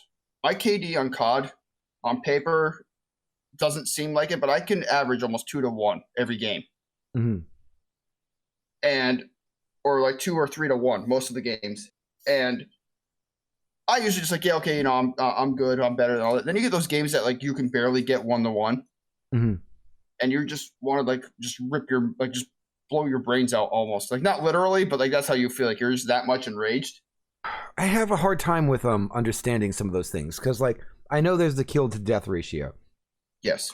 However, I don't feel as though that's a good enough metric to convince me that it matters that much. No, it doesn't. So if you look at anything, I don't use. A lot of people used to. Oh, like, I know it's not just you. It's a lot of people use kill to death is this, and I'm like, I don't care. Like it doesn't sound right to me. You know what I mean? Here's the thing where that kind of only matters: TDM, because you're trying to get more kills than you are deaths. Right. That's kind of where it matters. But like when you're when you look at professional COD players, I can almost guarantee you none of them have a positive KD or very minimal, because when you do COD tournaments, it's all objective based. Right. They don't care if you have 2 kills and 27 deaths, but you held an objective for 5 minutes, or you've captured 7 flags and captured the flag. Right. That's where it matters. And that's why people like professionals, like, yeah, it's good to be quote unquote good.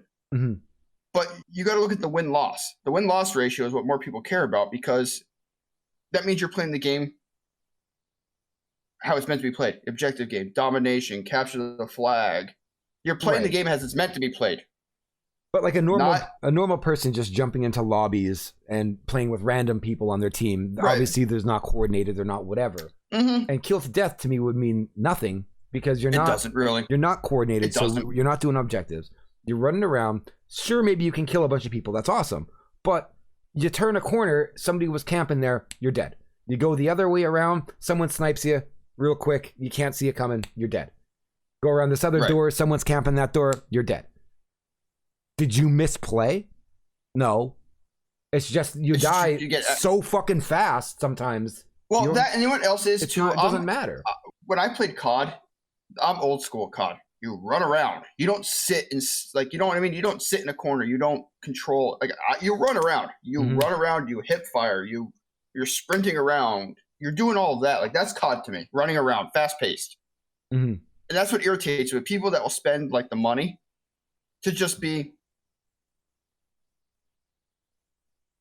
in a corner. That irritates me. Like that's what irritates me. You're not playing COD for what it should be. And I don't know if that's just me being brought up in COD when it was like running around or what, but that's me.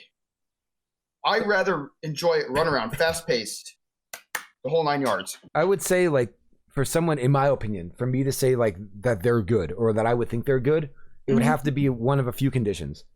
One, they'd have to be on a team, like an actual squad of friends that they're playing with on comms, talking, organized, winning, right?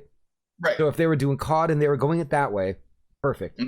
3 people on comms playing Apex and winning every time. Obviously, they're probably good at the game if 3 people could jump into a ladder and win every game. You know what I mean? You're probably good. Or B, assuming that there was no cheating, right? In a world without cheating or anything like that, if someone could drop into Warzone and consistently take the #1 spot, I'd consider you good at a first-person shooter. Well, because you had all of those chances to die, but you are the last one standing out of 100. That's to me, okay. You did good. You know what I mean? Well, yeah. That's not like you're just going out there and there's. It's just the fact, like I said, it's just one of those of.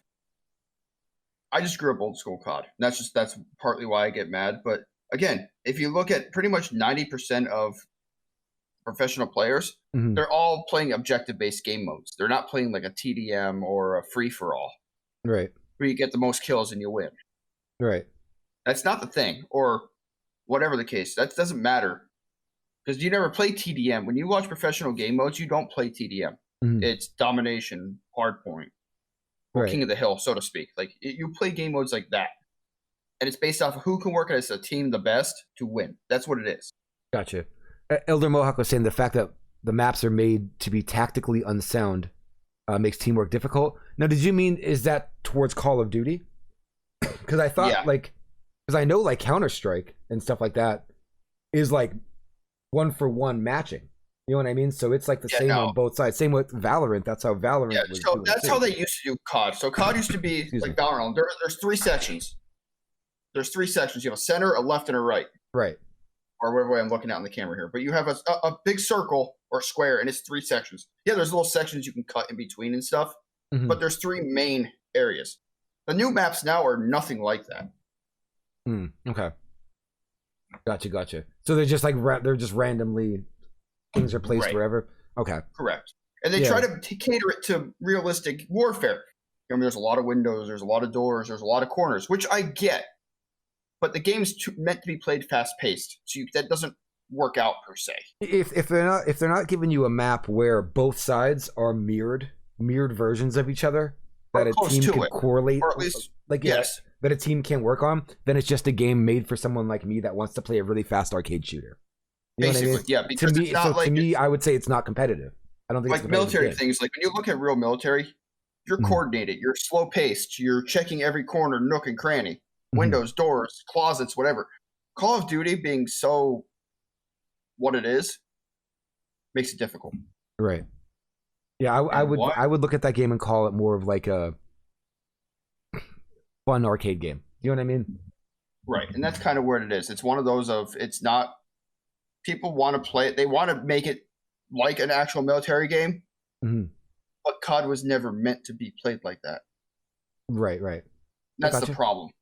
Flipping spawn points as well. Yeah. Yep. Nuketown. I will say my high on Call of Duty the other night was 107 kills. One game.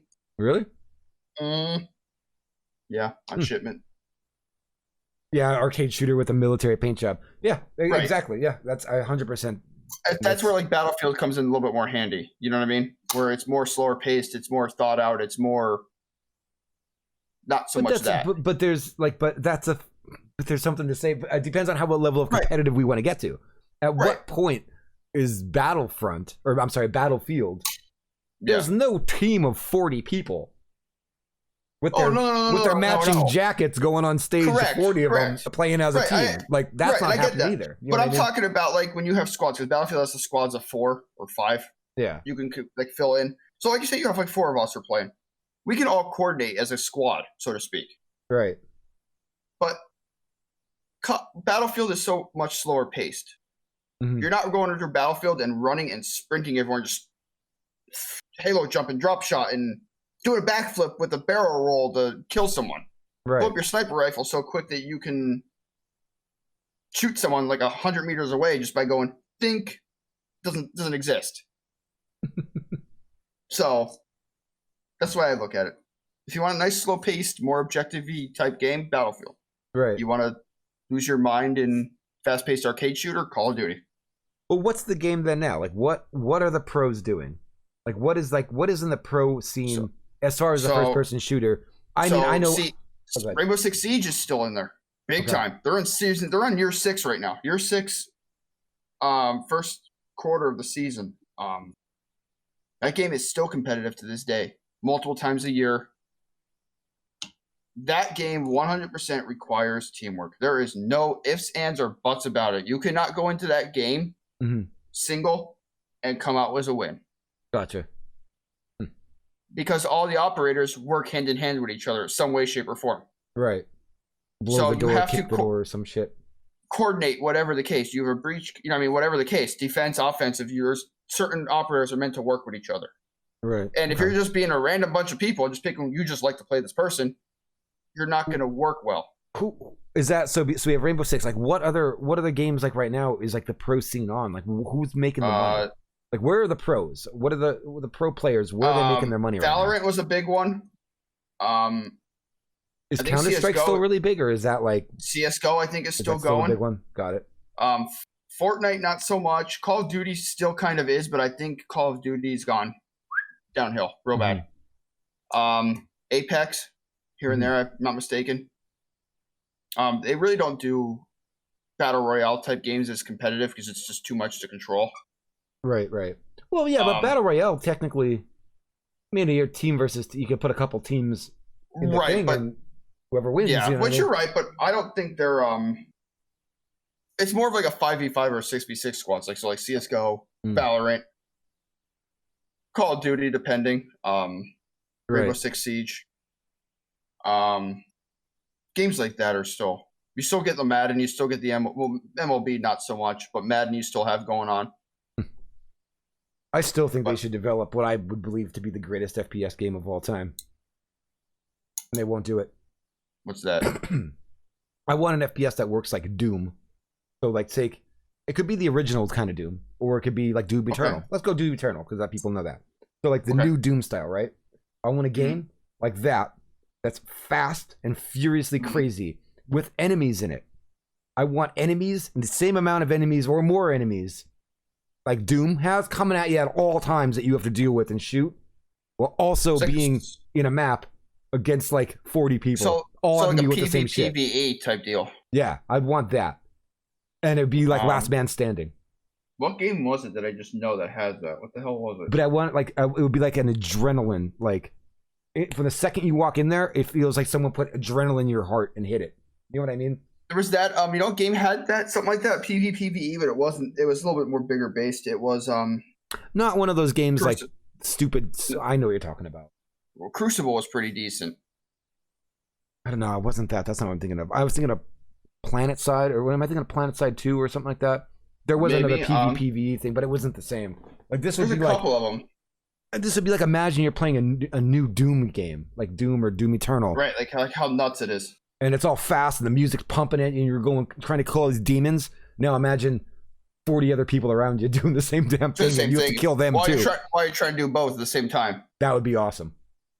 I can't think there was a really decent one out, and I can't think of what the hell it is. That would be even cooler. And if there was like, oh god, if there's like dungeons and stuff, like people are going underground, they're going into all these places. Like, oh, that'd be so cool. Start making it. Like I'm thinking about Skyrim dungeons and tunnels and stuff. People are going through, and there's prizes you could win. Well, not really prizes, but like treasure. I don't even know. Hunt Showdown. I never played it. The one game that I was playing. Oh yeah. That's right. That's PvPvE. Slow paced, but it's PvPvE. Yeah. That was too slow. I want Doom speed. Yeah, but that kind of concept though. Right. Where like it's like, like 5 teams or 10 teams or whatever, and then you have a bunch of people roaming around. Yeah. NPCs rolling around. I don't know. I guess I just want more stuff that's more designed for people like me, people that just want to play by themselves. You know what I mean? Like I want a way to stand out, and the only way I could stand out would be from playing like a battle royale, like a 1v1. You know what I mean? Right. I see what you mean. Like there's not a lot of games that are. Howard's listening. There's not a lot of single player games out really anymore. Everything's multiplayer mostly for the most part. Why do people have to feel the need to hang out with other human beings? Stop. And it's not even that. Like, it's just like a lot of games, like, and even the single player games they do come out with are so damn repetitive. It's just not. It's just like a re-wrap of another game that's been out. I suppose, but I don't know. I mean, I would say that I would argue that playing, say, like Call of Duty every day is way more repetitive than doing a run in like a good rogue game. Oh, you know to a degree, yeah. Yeah, I mean, you're not wrong. I mean, that's two different things. You can't compare them, but it is. But at the same time, it's not, because I get what you mean, though. Mm-hmm. But it's random both ways around it, because it's like every COD match isn't going to be the same, because different play styles, different whatever the case, weapons people are using, whatever the case. Yeah. And it's the same thing with like a rogue, though. Well, we say that they're not the same. But I would argue, at least for myself, I would argue that every time I go into a map, depending on the map that you're in, you already know where you're going. Oh, I don't have to think twice about it. Do you know where you want to go? You have your comfort places that you go to. I will gladly admit I do that. But a lot of people you play the same way every time, so it is kind of repetitive. You know which guns you use on which kind of maps. Exactly. You don't even think twice. You see the name, you're like, okay, this class, and this is where I'm going. Done. Yep. So I think that goes above the whole like it's a new experience every time. It's like, well, man, that's not really. I mean, you're kind of doing the same thing every time. I do like that. This is the thing I like about rogues. Mm-hmm. It's all random. Like with me running Skull, yeah, it's the same levels, right. but you're never getting the same skull. Right. Yep. So you don't know if you're going to get that one that's going to help you beat the game or not. Right. Right. Or when you're doing or even when we were both doing Enter the Gungeon. Mm-hmm. You know, I mean, you don't know what trinkets and weapons you're going to get. It's just all pure random. You know what you know what each boss does if you see it, but you don't know if you're going to get the right gun for the boss or the right trinket or whatever you need to win. Elder Mohawk's playing the campaign in COD Cold War. I would play the campaign. The campaign's worth it. The campaign alone is worth it. The game, it's the multiplayer itself. I feel like I'd play the campaign. That sounds fun. The campaign with that one, it was very there's different endings and stuff to it depending on how you played it. There's at least like 4 or 5 endings for it, if I'm not mistaken. I don't know what I need. I feel like I would like some sort of there just needs to be one made for me. Not for me. One. Like I don't need to make it. I don't need to make it. I just want one that comes out and I just like attach myself to it. But you just stare at it and it's like yes. Yeah. I want one to come out that just hits all those angles for me and I'm just like, man, I really like this game. You know what I mean? Yep. Like I would go down the whole competitive, FPS route if I just found something I thought at every angle about it was awesome. You know what I mean? Right. And that's like the problem I'm running into. I just need one that appeals to me. And the answer to that is good luck. Sadly, it would probably have to be a battle royale. Because it needs to be I need to be able to do 1v whatever, I mean, you can do solos in like Warzone, for example, but good luck. Yeah. Well, that's the thing. Like I enjoyed it. I thought it was kind of fun, but now that I know that there's so much cheating involved, I don't even want to play it, Because then I don't know if I'm good or not ever. Like how do you judge and the yourself? thing is too, and back to that with the cheating, Warzone you can tell because you see the kill cams, how you died. Mm-hmm. Core game modes, you can see how you died because there's kill cams. Hardcore, there isn't. Right.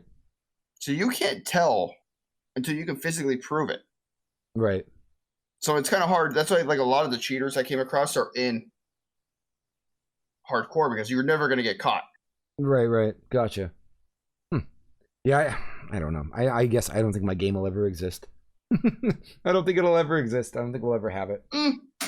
What's up, Norton? How are you? One day.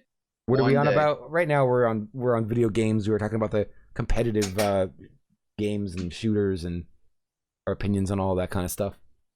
Yep. Which we're kind of all over the place. That Mouth, what's going on? How are you? Yeah, we just went all over the place. Well, that's the point of the show is go all over the place. But I don't know. I don't think the game's ever going to happen for me. I think we're just we're never going to see me being any kind of serious first-person shooter. I don't think it's ever going to happen. But what I will do is I'll do stuff like Doom. Like I'll play the new Doom game or any of the Doom games, and I'll play it on like a hardcore mode where I can't die. Like I'll do that. Right. But there's my challenge. I could challenge myself to that. Don't die. You know what I mean? Right. You can work your way through it trying to do it without dying. But that's also not a competitive FPS, so it's kind of and it's against the computer, not real people. So it's. I'll tell you right now, the multiplayer side of that is extremely difficult. Doom? Yes. I haven't played it. Oh, it's what you want. Fast paced. Bad. It's rough.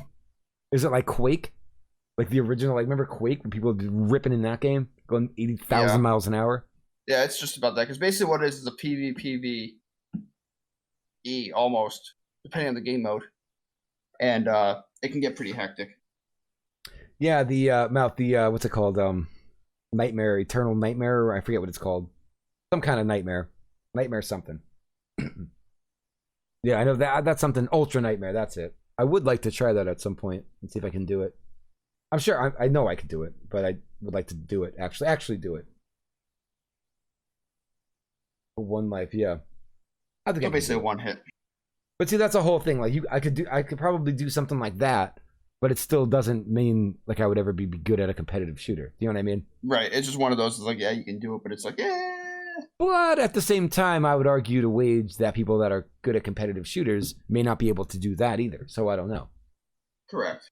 Yeah, it's a lot of arguments to be made. You know, I'll make all of them. You might as well at this point. I'll argue anything, and I'll do this with my finger while I'm doing it. I would pay to see that. I'd like to see. I don't know. I'm weird with this stuff. I'm very weird. Yeah. You're not wrong. It's actually realistic to be able to complete it. Nice. I didn't try to Nightmare yet. I'd like to see. I don't know. I want to see some weird stuff. I want to see one day Blue Kid. I want to see you do a weird challenge. Oh Jesus Christ! Like what? No. Now that I know you don't like platformers. I mean, I'll do it, but it's just I can't promise you what's gonna happen. Do you want a real hard challenge, or do you want like a challenge that's, well, I would think pretty hard but not that crazy? Give it to me. What do you got? One that's not insanity, because I know you don't like these kind of games. It's not an insane challenge, but I think it's something that's hard, that's difficult enough because you don't like it. Beat Celeste, the platformer. Hold on. You have to play and beat it. You don't have to do any kind of no death or nothing crazy like that. Just beat it, and that's enough. And that's kind of enough sometimes. Beat it, and then the A side, B side, and C side. Oh, is this the thing where you have to like go up and down, you have to sprint left and right and stuff like that?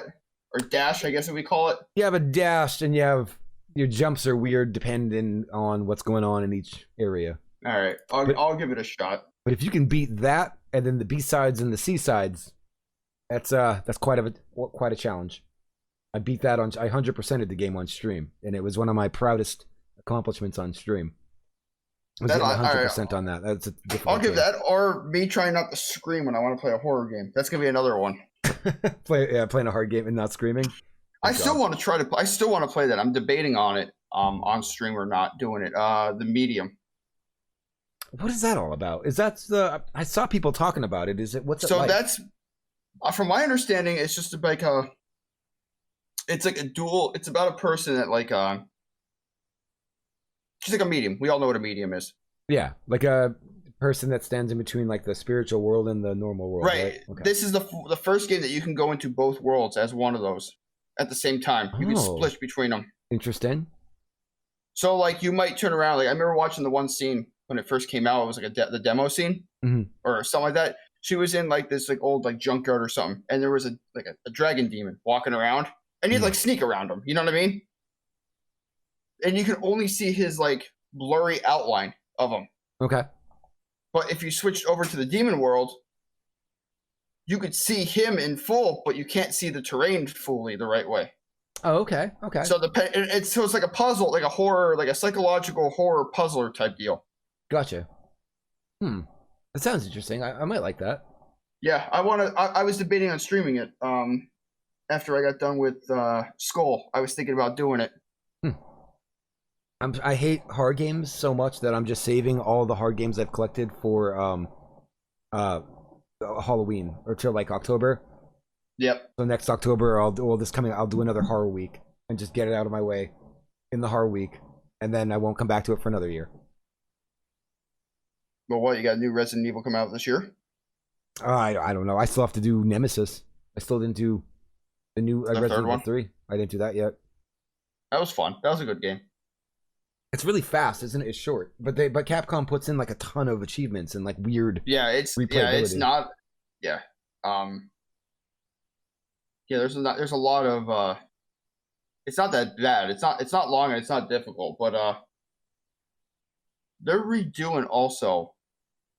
There's a game. You know how they did what was the game that came out? That was like the multiplayer game for when they released Resident Evil 2 when they redid it. Resistance, Resident Evil Resistance. Yeah, they're doing something like that for this new one, but it's more of a like a PvPvE type deal. I'm not mistaken. Yeah. You know what seemed interesting to me? That I almost said Phantasmagoria. It's not Phantasmagoria. That's totally different. But the what was that indie game that came out this year or last year, 2020, with the ghost hunting? Phasmophobia. Phasmophobia. Yeah. Yeah. Mouth just said it. Yeah. That seems cool. I think that has like that ticks all the right boxes to like not only be fun but entertaining. You know what I mean? The problem with that is you need people to play with. Well, yeah, if you have people to play with, yeah. But it looks. Everybody I saw play it, I enjoyed watching everyone play it. It was entertaining. That game, if you ever get a chance to watch the VR version of it, hilarious. It makes you jump because it's like you're in VR. You know what I mean? Like you're not just sitting on the computer and we're playing it. Okay. I would probably be horrified. I would play it. I would love to play it. I wanted to. I just don't have enough people that like those kind of games to play with. You know what I mean? Yeah. It does seem pretty fun though. I would love to do that. Everybody's when looking for ghosts and they were calling their names and all that kind of stuff. Yeah, the graphics are lame. I want to do it. If I can do it, I'll tell you right now, Brandon. If I can turn around and do it in VR and cross it with the non-VR one, I will gladly do it in VR and stream it in VR. Really? I would do it in VR all day. Yeah. I don't know. Don't get me wrong. I would still play it on here, even if we didn't do it in VR. But I want to try it in VR. I would play if I had VR right now. I would probably play like Half-Life Alyx or whatever. That was good. I'd play that, and I don't know. I'd be a little too afraid. I'm too afraid for like Resident Evil 7 VR. That's too much for me, I think. But you'd have no. Never mind. You could only play it on PlayStation, right? Or no, wait, hold on. It's on PC too. Resident Evil 7. 7, yeah, it's on PC. So does that works for the normal? Oh, okay, cool. That'd be too much for me. I don't think I could handle that. That would probably be the scariest. I would think. I don't know. Yeah, I would love to do it. What's it called? Mouth said you can do Phasmophobia in a VR and a non-VR in one lobby. I was almost tempted to just buy it and do it with you. With me? Yeah. Oh, I have to play it. Oh, shit. Okay, I actually have to play it. Oh, God, all right. Come on. If we could find like one or two, however many people you need, if we could find like one or two other people to do it, then yeah, I'm in. I got to figure out. The only thing I'm going to have to figure out what that is. I don't want some shitty, stupid lobby kid. No. We're going to do people we know. The only thing I have to figure out if I'm going to do this in VR on a live stream, I have to figure out how to do it. With a camera on me so you can see me behind, playing, but also the game mode playing. I want to do like a split camera. You'd still capture. You would do it normal because it would because the game itself is still coming on your screen. Right. So you're just capturing your screen like a normal. But I think I would have to move that camera because right behind me is the couch, and I'm not about to move the entire couch. Mm-hmm. So I would probably have to move the camera to this angle and shoot it that way. Just stand on your couch then. Who cares? Oh, yeah. And then standing on the couch. Yeah, then when I get scared and I jump off the couch and you watch me break my neck. Yeah, fantastic. It adds to the immersion. In the game, what if you fell down the stairs? You have to simulate that in real life. Okay, yeah, I will gladly do it as long as you pay the medical bill. But yes, I will. Payday 2 VR. I don't know. I've never even played Payday 2, like the normal game, not in VR. I never played Payday, period. That's a bank robbing thing, right? Heist. Yeah, it's the heists and stuff, yeah. Gotcha. I never played it because you have to play with people, so I never played it. I think it's AI. I think you can do it with AI. No, oh, really? As your teammates, yeah, I think so. I thought people played it, and they were like, hey, play this game with us. It's really fun. And I remember being like, do I have to play with you? I don't know. Yeah, if it gets that point, Brendan, you want to do Phasmophobia, I will gladly do it in VR as long as I can get it set up the right way. I'm nervous. I mean, maybe I'm okay with just sitting on the sidelines and watching everybody else play it. I don't know. Yeah, but see, playing on a computer than me playing it in VR, let's face it, it's going to be 100 times different from me. It's more fun. Yeah. See, so it's going to be less for you because then you can turn around and be like hide under your desk and be like, just hand on the mouse, like, hello, like. I really truly wish, I wish I could explain it without actually having to do it. how much I cannot stand being in a lobby or anything like that. And if I have to hear someone else talk to me that I don't know, I just wish I could explain. No, we'll get people we know. Okay. That's the thing. We're not going to play with randos. No. It crawls under my skin. No, like, we'll do it with people beyond. that we know we'll all get along and figure it out. And we'll do it. But I will gladly do it in VR because I don't care. I will get scared and scream like a little girl. That whole 12-year-old inner girl thing that Driver was talking about earlier, that will come out. Like, I can imagine getting in a lobby now and hearing someone being like, "Hey, Burning Clock, why don't you go over and pick up the go ahead and get the ghost sound the sound detector?" And I'm gonna be like, "Don't fucking tell me how to play it, asshole. Fuck you. I'm gonna do what I want to do. Shut up." I don't know. I don't want any person telling me what to do. Ever. I've watched gameplay of it, but I would not be able to tell you what equipment is for what. So it'd be a whole thing of figuring out what does what. Yeah. Just go ahead and be a good teammate and grab the ghost reader responder over there. You fucking grab it, asshole. Why do you want me to grab it? You grab it. Don't tell me to grab it. I'm gonna walk over here now. Like, I just can't deal with people. I don't want to do it. You're just gonna see me cry. That's all you're gonna see with me. But I can't wait. I mean, I will gladly do it. Come here. Oh, come here. Come here. Yeah, I don't know. I'm really bad with people I don't know on the internet. I'm just horrible with them. Right. But I realized that as much as I'm not a troll on the internet, I'm a troll in real life. God, it's so weird. I'm the complete opposite. I've realized that I am an internet troll in real life. Yeah, why not? Like, people, like, I go out of my way every single day to troll, like, in real life, like people I work with, things like that. And like, dude, it's fun that drive way. them insane. Like, I literally drive people insane. I think. And I may not be a good person. I may not be. No, I'm just. May not be. Just not be. Force people to pay you money so they cross your bridge. Monopoly. Yeah, I don't know. I'm just bad with all that stuff. I'll do it. If you ever decide to want to do it, I will do it, and I'll do it in VR. I don't know. Maybe we'll see what happens. Okay, like I said, I'm still waiting for the game to come out. That's like we were talking about earlier with Diablo 3 and the Real Money Auction House. I'm still waiting patiently for the game that incorporates real life money, as far as you, the gamer, you, the player, are able to get real life money out of playing the game. I think what'll happen is I truly believe that something will come out that allows that to happen.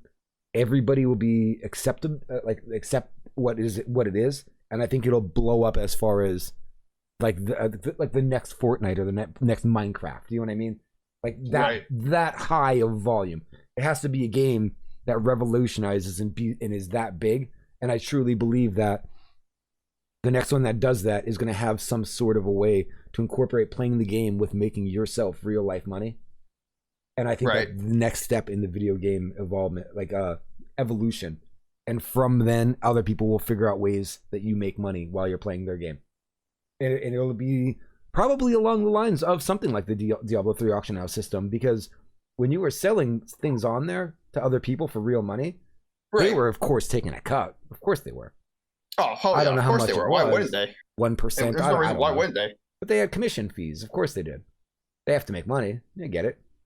Right. You're doing that on the game. You know, I mean, they got to take their cut somehow, shape, or form. Right. But I feel like this will be different, though. Like, I feel like the next one, like the one that does this, would be something almost like it would be something you didn't have to work to make it happen. It would be, oh my God, I played this and I made this kind of money and my bank account is linked to it and it shows it. You know what I mean? Or like PayPal or something, you know? Something like that, yeah. I surely think it will. I don't know what kind of game it'll be, but I bet you it's gonna happen. And then everybody's gonna be horrible because no one's gonna do anything but play this video game just to try to make more money. It's like, that's all they do anymore. Just play this game. Yeah, well, why not at that point? I mean, why not? I love the idea. I love the idea of sitting down to play a video game that gives you money. I think that's awesome. That's why I like Diablo 3 so much when that auction house was there. I didn't give a shit. I felt like my time. It wasn't like I'm gonna grind this game and get points and people will think my virtual self is cool. It wasn't anything about that kind of stuff. It was, no, I'm gonna grind this game because I'm having fun and I can get real money. Like, because real money's involved. So real money. I want real money. Oh, it's worth it. It's worth your time and effort at that point. Yeah, exactly. I didn't feel like, you know, a schlub playing for 12 hours and be like, what did you do today? Played a game for 12 hours. I don't feel good about that. You know what I mean? Right. You wasted 12 hours of your day where you could have been doing a bunch of other stuff, and then you didn't do it because, well, you decided to play it at an auction house. Right. But I think that'll be the next game. Absolutely. They just got to figure out something that would work with that, though. You know what I mean? Like, it has to be one of those that they have to figure out what exactly everyone's going to want in order to... That's where I don't know where it would be. But I'm also not a video game developer, so it's not for me. Because on one hand, you would think something like Grand Theft Auto 5, you know, or like Grand Theft Auto could be a game like that would, you know, but at the same time, because you have games like Diablo, it worked out well because you're always trying to increase stats. You know what I mean? Right. And even if you beat the game and you got good gear, there's always better gear out there to keep going. Right. It has to be a reason why, well, you know. The same concept with WoW. Wait, but really? Yeah, Oh, good. But like I'm meaning same concept. I'm not saying WoW entirely, but same concept, because it's like you go through an expansion, you gear through the expansion, but then you also want to gear up even more after that to do, you know, side quests or hidden quests or whatever the case. So you're always looking for gear that's better item level, better stats, depending on what you're building, and go up. You are, but WoW's not the same as it used to be. It's not like how it was in 2000. You know what I mean? I don't know when the last time you played was, but now Mists of Pandaria. Yes. Well, so those games, like the way it is now, is you can play the whole expansion. All you need to do is you can do, if you wanted to, you could do your daily quests every day, and you will be at a high enough level, eye level, to be able to do anything in the entire expansion other than the high-end raids or the high-end keystone dungeons or whatever. Which in that case, unless you're doing it with a group, you're not doing it. Right, but you don't need to, because there's nothing in the normal real world that you need the gear for anyway. Right. It's all time gated and everything's. It's just stupid. It's not really. I get what you mean though. Like it's not what it used to be. Like I know my one buddy, a huge WoW guy.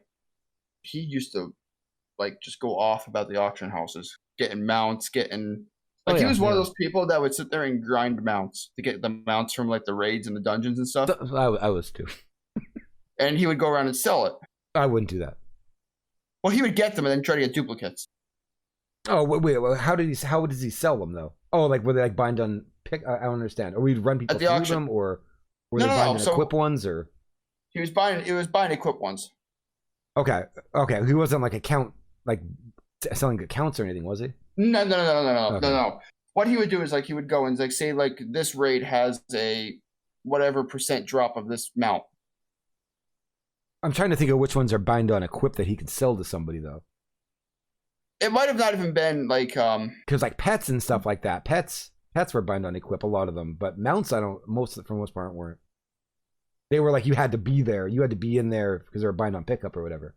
Yeah, no, whatever. There was a bunch of it was mounts and other stuff that he would do, and I don't remember exactly how he got it. I could be wrong on how he got them, but he would get that. He would grind mounts, or like if they were from world bosses. Okay. Mounts, like rare mounts that would fall from a world boss or whatever. He would sell them if he got them. I don't remember if it was world bosses. I don't remember. It's been so long that he told me how he used to do it. But he used to do that, and he would make gold out the wazoo. Well, what people do now is like in guilds or whatever, like a bigger guild, people that are like really highly geared and stuff like that. Yeah, they'll sell a position into like a difficult raid, and they'll guarantee you like if that last boss drops some kind of mount, they'll guarantee you as long as you're in there, you can pick it up. So you're guaranteed the mount. Yeah, but you have to pay. You have to pay money, and they bring you in their group, and then they run the raid with you. You know what I mean? Gotcha. Okay. So maybe that's what he's doing, something like that. But maybe I don't know. I don't know if they changed the rules over time of how the mounts, like how stuff you could sell in the auction house was. I don't know. Gotcha. Yeah, I don't know. I never saw the. Well, I know. But he used to do tailoring. Okay. That was his profession. That was tailoring. And he maxed out his tailoring, so he'd be able to do everything. So he used to do that. He used to sell stuff that people needed or wanted, and he'd sell that because he had all those skills and he had all the items. Right. So he would sell that in order to make some money too. Gotcha. Yeah, I don't know. I think that the days of grinding out like gold and having all these crazy things and like MMOs, all that stuff, I think those are behind us. And I'm not trying to speak for the entire crowd of people. I mean, I guess I kind of am speaking for myself, but I think that shit's over. I think we need more. I don't think it's cool anymore, and I don't think that the world in general, for the most part, accepts the idea of it's cool to have all this gold in a game that means nothing. You know what I mean? Right. That's why I think it's going to shift to real world money. Like, I think it's going to be... Well, that's like even, what is it, Final Fantasy 14 is the other one that's like an MMO, like, WoW? Mm-hmm. Yeah. That's still expanding just as big as, not just as big as WoW, but it's getting up there. Like, it's expanding. Right. Now, don't get me wrong, I liked Final Fantasy more than I liked WoW, only because I like Final Fantasy itself. Right. So it appeased to me more. Yeah, that makes sense. But I just couldn't. Same concept, 100% same game. MMO, classes, the whole 9 yards. I got it. Great, dandy. Mm-hmm. It's just Final Fantasy just doesn't have the fan base of people to play it. Like, if you go and turn around and say, oh, if you play Final Fantasy 14, they're like, which one's that? Yeah. And you tell them it's the MMO, they're like, oh, no. But if you turn around and ask them, hey, do you play WoW? Yeah, WoW! And it's like, it's like you have a party of it. Elder Mohawk has a good point. Social games, especially games that you can play on your phone, things like that. That's like what's taken over. Among Us is like a great example because it's a very simple concept. And it's a concept. Here's the problem that I see with Among Us, just me personally. It's just, again, back to repetitive. But also, now people are modding it now. Oh, really? Yep. It's getting to be modded now. Heavily. I think that, I don't know. I'm just trying to think of what kind of game's going to let you use real money. That's going to give you real money to play it, MMOs are really the only one would be like a decent one right now. That lets you get real money out of it? But see, it's not going to work. Not really. Like, MMOs are kind of dumb. Like, I would say that we're not going to see one because the people that are even taking a chance at making an MMO are clearly not confident in already what they're doing. Like, they say they're going to be about like the Amazon game coming out, New World or whatever. Let's be honest here. Well, let's be honest. No, New World isn't going to go anywhere. It's not. I've never even heard of it. It's an MMO made by Amazon that's supposed to be coming out soon, or maybe it's already out. I have no idea, but it's not going anywhere. It's not going to do anything. That was like what Amazon game? Crucible. That was I don't know. That was a game I liked. That I enjoyed that. Mm-hmm. But it was like an Overwatch type game mode, like a gameplay, but with just a little bit of PvE in it with PvP. Right. But the problem was, one, it just went gone. Yeah, I think it's nothing bad about MMOs. Like, I'm not being negative towards an MMO or anything like that. It's just I think the world's over it. You know what I mean? Yeah, I can't find it. I loved MMOs. New World got delayed to like Q4. They just started in July. If MMOs are ever going to come big again, I want an MMO that's just going to make me want to like get out of work and be like, I need to go home and play this. I don't think they are going to get big again. No, I'm saying if they were, like, that's what I want. Like, I want one of those things to like go into work, think about it all day, and want to come home and just be like, done, and just go. Like, I believe that WoW will continue being big the biggest as long as as long as they keep making stuff, because it has the crowd already. Its nails are sunk in, and it owns everyone that plays them. And they're always going to check it out, the new stuff. They're always going to look at it. WoW will always continue, I don't think anybody else, though, and this is a big problem with stuff, too, is you have, there's two problems, but let me address the first one. You have everybody else that's coming into gaming now that aren't me or you or anybody else 20 years ago. They're getting involved in stuff like younger kids are getting involved in stuff like Among Us and Fortnite, things that you could jump into and jump out of. You know what I mean? Like, that is a lot of the games that a lot of people want to play. Roblox, whatever. They want to jump in, jump out, be done. And I don't blame them. That's fine. Like, that's just what is the thing. Like, that's what they're doing. Right.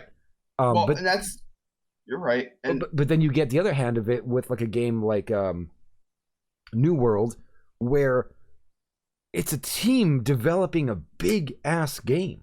It takes time. It takes a lot, and we obviously, if you're a normal person with a normal track of logic, you understand that obviously this game isn't going to have as much as World of Warcraft has or Final Fantasy 14. You know it's not going to, because how can it? You know what I mean? There's no possible way. The problem is a lot of people don't give a shit, and they're going to compare it to games that have existed for 10, 15, 20 years and go, well, why would I play this? This game has so much more to offer. Well, of course it has more to offer, dick. You know what I mean? Right. But that's the problem. That's what's going to happen. Like, regardless. Right now, not for nothing. I was just, we were talking about WoW and stuff. Mm-hmm. So, WoW has been on a decline, and then it spiked back up at Christmas. Well, that's because what's it came out? Because Shadowlands, yeah. Now, it's now down to the last 30 days, average month is 4.5 million people. Where are you reading that from? Because I didn't think that they released their numbers anymore. I just found it on Google. But okay. Right now, there's an average of 4.88 people with active accounts. 4.88 million people on WoW currently as a whole. That's Shadowlands, which I didn't know this, but this is interesting. So Shadowlands released on November 23rd, okay? Mm-hmm. It sold 3.7 million copies on day one, launch day. The record before that by a Blizzard company, game, was Diablo 3 back in 2012. And they beat it. They shattered it. No shit. Yeah. Yeah, that's crazy. That's what happens with WoW, though, is they get... It sinks, and then it floats right back up again. They always get a lot of hype around something like a new expansion. It always gets hyped out to hell, and everybody wants to come back and try it because they start to have the remembering how much fun they had years ago playing it at whatever point in time. And all the old buddies all get together in the guild and everything. They're like, let's go. Can we relive this experience? Can we do it again? And then they get in there and the game's different than what they remember, and they're kind of like, oh shit. You know what I mean? Right. And it doesn't stick. Right. WoW is some people's whole entire social life. Yeah, it absolutely is, Elder. Yeah, I'm not disagreeing. Oh yeah, entirely. But that's what I mean. Like, it's like one of those. It's just like, and the thing is with WoW too. Like, they do updates and they do seasonal stuff. Like, I get it. But the thing is that WoW takes so long to bring something out. Mm-hmm. That hype train is like, holy crap! WoW's coming out with this. Let's go. What's it called? I played Warcraft from vanilla through Burning Crusade, through Lich King, into Cataclysm, and I quit in Cataclysm, and then I came back every expansion just to check it out. But from vanilla up until that part of Cataclysm, it is the only video game I played. Those years of my life was only World of Warcraft. I didn't play anything else. What's the point? I didn't have time to play anything else. It was World of Warcraft. I'm going to find out tomorrow. I'll have to text you tomorrow. I'm going to text my buddy tomorrow, and I want to see, since he's been playing WoW since day one, since it came out back in early 2000s. Mm-hmm.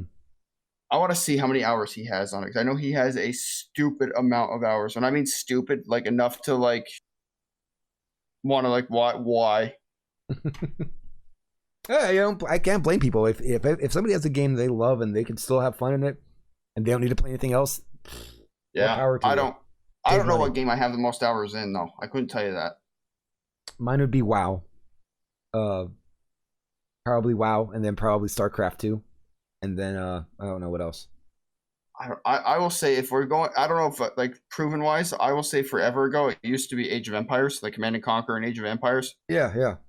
I used to play those forever. I probably have a buttload, but like on record, I don't know how much I actually have. Game wise, like which one is the most on my Steam library? Right. Is there a way to look at that? There is. See, if you go to I'm gonna bring it. If you're under, God, I can't even talk. If you go to, I know how to do it from your phone. If you go to view your profile, I think. Is it view profile? Let's see. If you go to view your profile, and then click on games from there. It's gonna sort them from your game that has the most amount of hours. That'll be at the top, and it'll go all the way down. Wow, I don't play any games for squat. This isn't right. This can't be right. It's pretty accurate. I'll tell you right now, it ain't. My Steam account, Grim Dawn, has my highest amount of hours on Steam. It's 426 hours. And here's why I call BS. Okay. Mm-hmm. I have, where is it? I'm looking for it right now. I have. Okay, it might still be right. So my most houred is Rainbow Six Siege at 160 hours. Mm-hmm. Is that? It might be right. I mean, it's entirely possible it's right. I don't think it's gonna be wrong. I feel like I've played some of these games a lot longer than I actually have. Mm. Like, that's why. Like, I feel like I've been, like, sure. That's that. I'm pretty sure.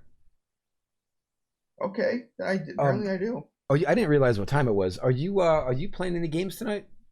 I think I'm gonna do a little bit of Skull tonight. I think I'm gonna go just leveling out, just trying to get the achievements on Skulls that just to get them maxed out, just to do that. I think I'm just gonna do a little bit of that. I don't think I'm gonna do anything more. Yeah. I think I might start. It's a little late on my side here. I got to get up and go to stupid work in the morning, so I don't think I'm going to be playing anything after the show. Luke, you're playing Skull? Yeah, I'm gonna do some Skull. Fantastic. Are you getting on like pretty quickly? About a 2-3 minute break, and then I'll be on. And you're going to be on? Okay. Yep. Let me get some. Let me get a little bit of musicals on here. Well, I think that's going to have to do it for us tonight. Then we ran a little bit over where we normally are. Just a little bit. Just a little bit. Well, that's part of the off-course experience. And we appreciate it very much. We'll be back, of course, next week at the same time, 9 o'clock Eastern time on Sundays. We do this little show. We enjoy it. It's fun. We like it. Yay. At any point in time, if anybody wants to join the show and come in as a third guest for a week, just send me a DM on Discord or something like that, and we'll make it work. Come on, hang out for a week. As long as you can deal with us all night, you'll be fine. God love her, if that's the case. If you can deal with it and you get through it, I will give you a participation diploma or something like that. A participation diploma. Yeah, just give you a piece of paper. Here you go. You have survived. Lenny, why don't you go ahead and tell us your how can we find you? What can we do? I am on BlueKid04, not BlueKid_04, Brandon. And I'm basically here Sunday, Monday, and Thursdays, and I'm here about 8:30, 9 Eastern time, and look out for me on that. I'm of course Brandon Clock Studios. I stream Sunday, Monday, Tuesday, Wednesday, Thursday, 9 o'clock Eastern time until like 1, 2 in the morning. I have a bunch of social media stuff. I barely use any of it. Just use my name. You'll probably find it. Yeah, it's pretty easy. But we'll be Blue Kill will be on with some Skull. I will switch it over to his channel. I'll give him a quick host. He's gonna go live after he takes a break. He'll do that kind of stuff, and then I'll be back tomorrow night with back into Darkest Dungeon tomorrow night. Yes. Sounds good. Sounds good. Either way, see you guys later. We'll be back next week. Adios. Have a good night. Have a good night. night. Thank you. See you later.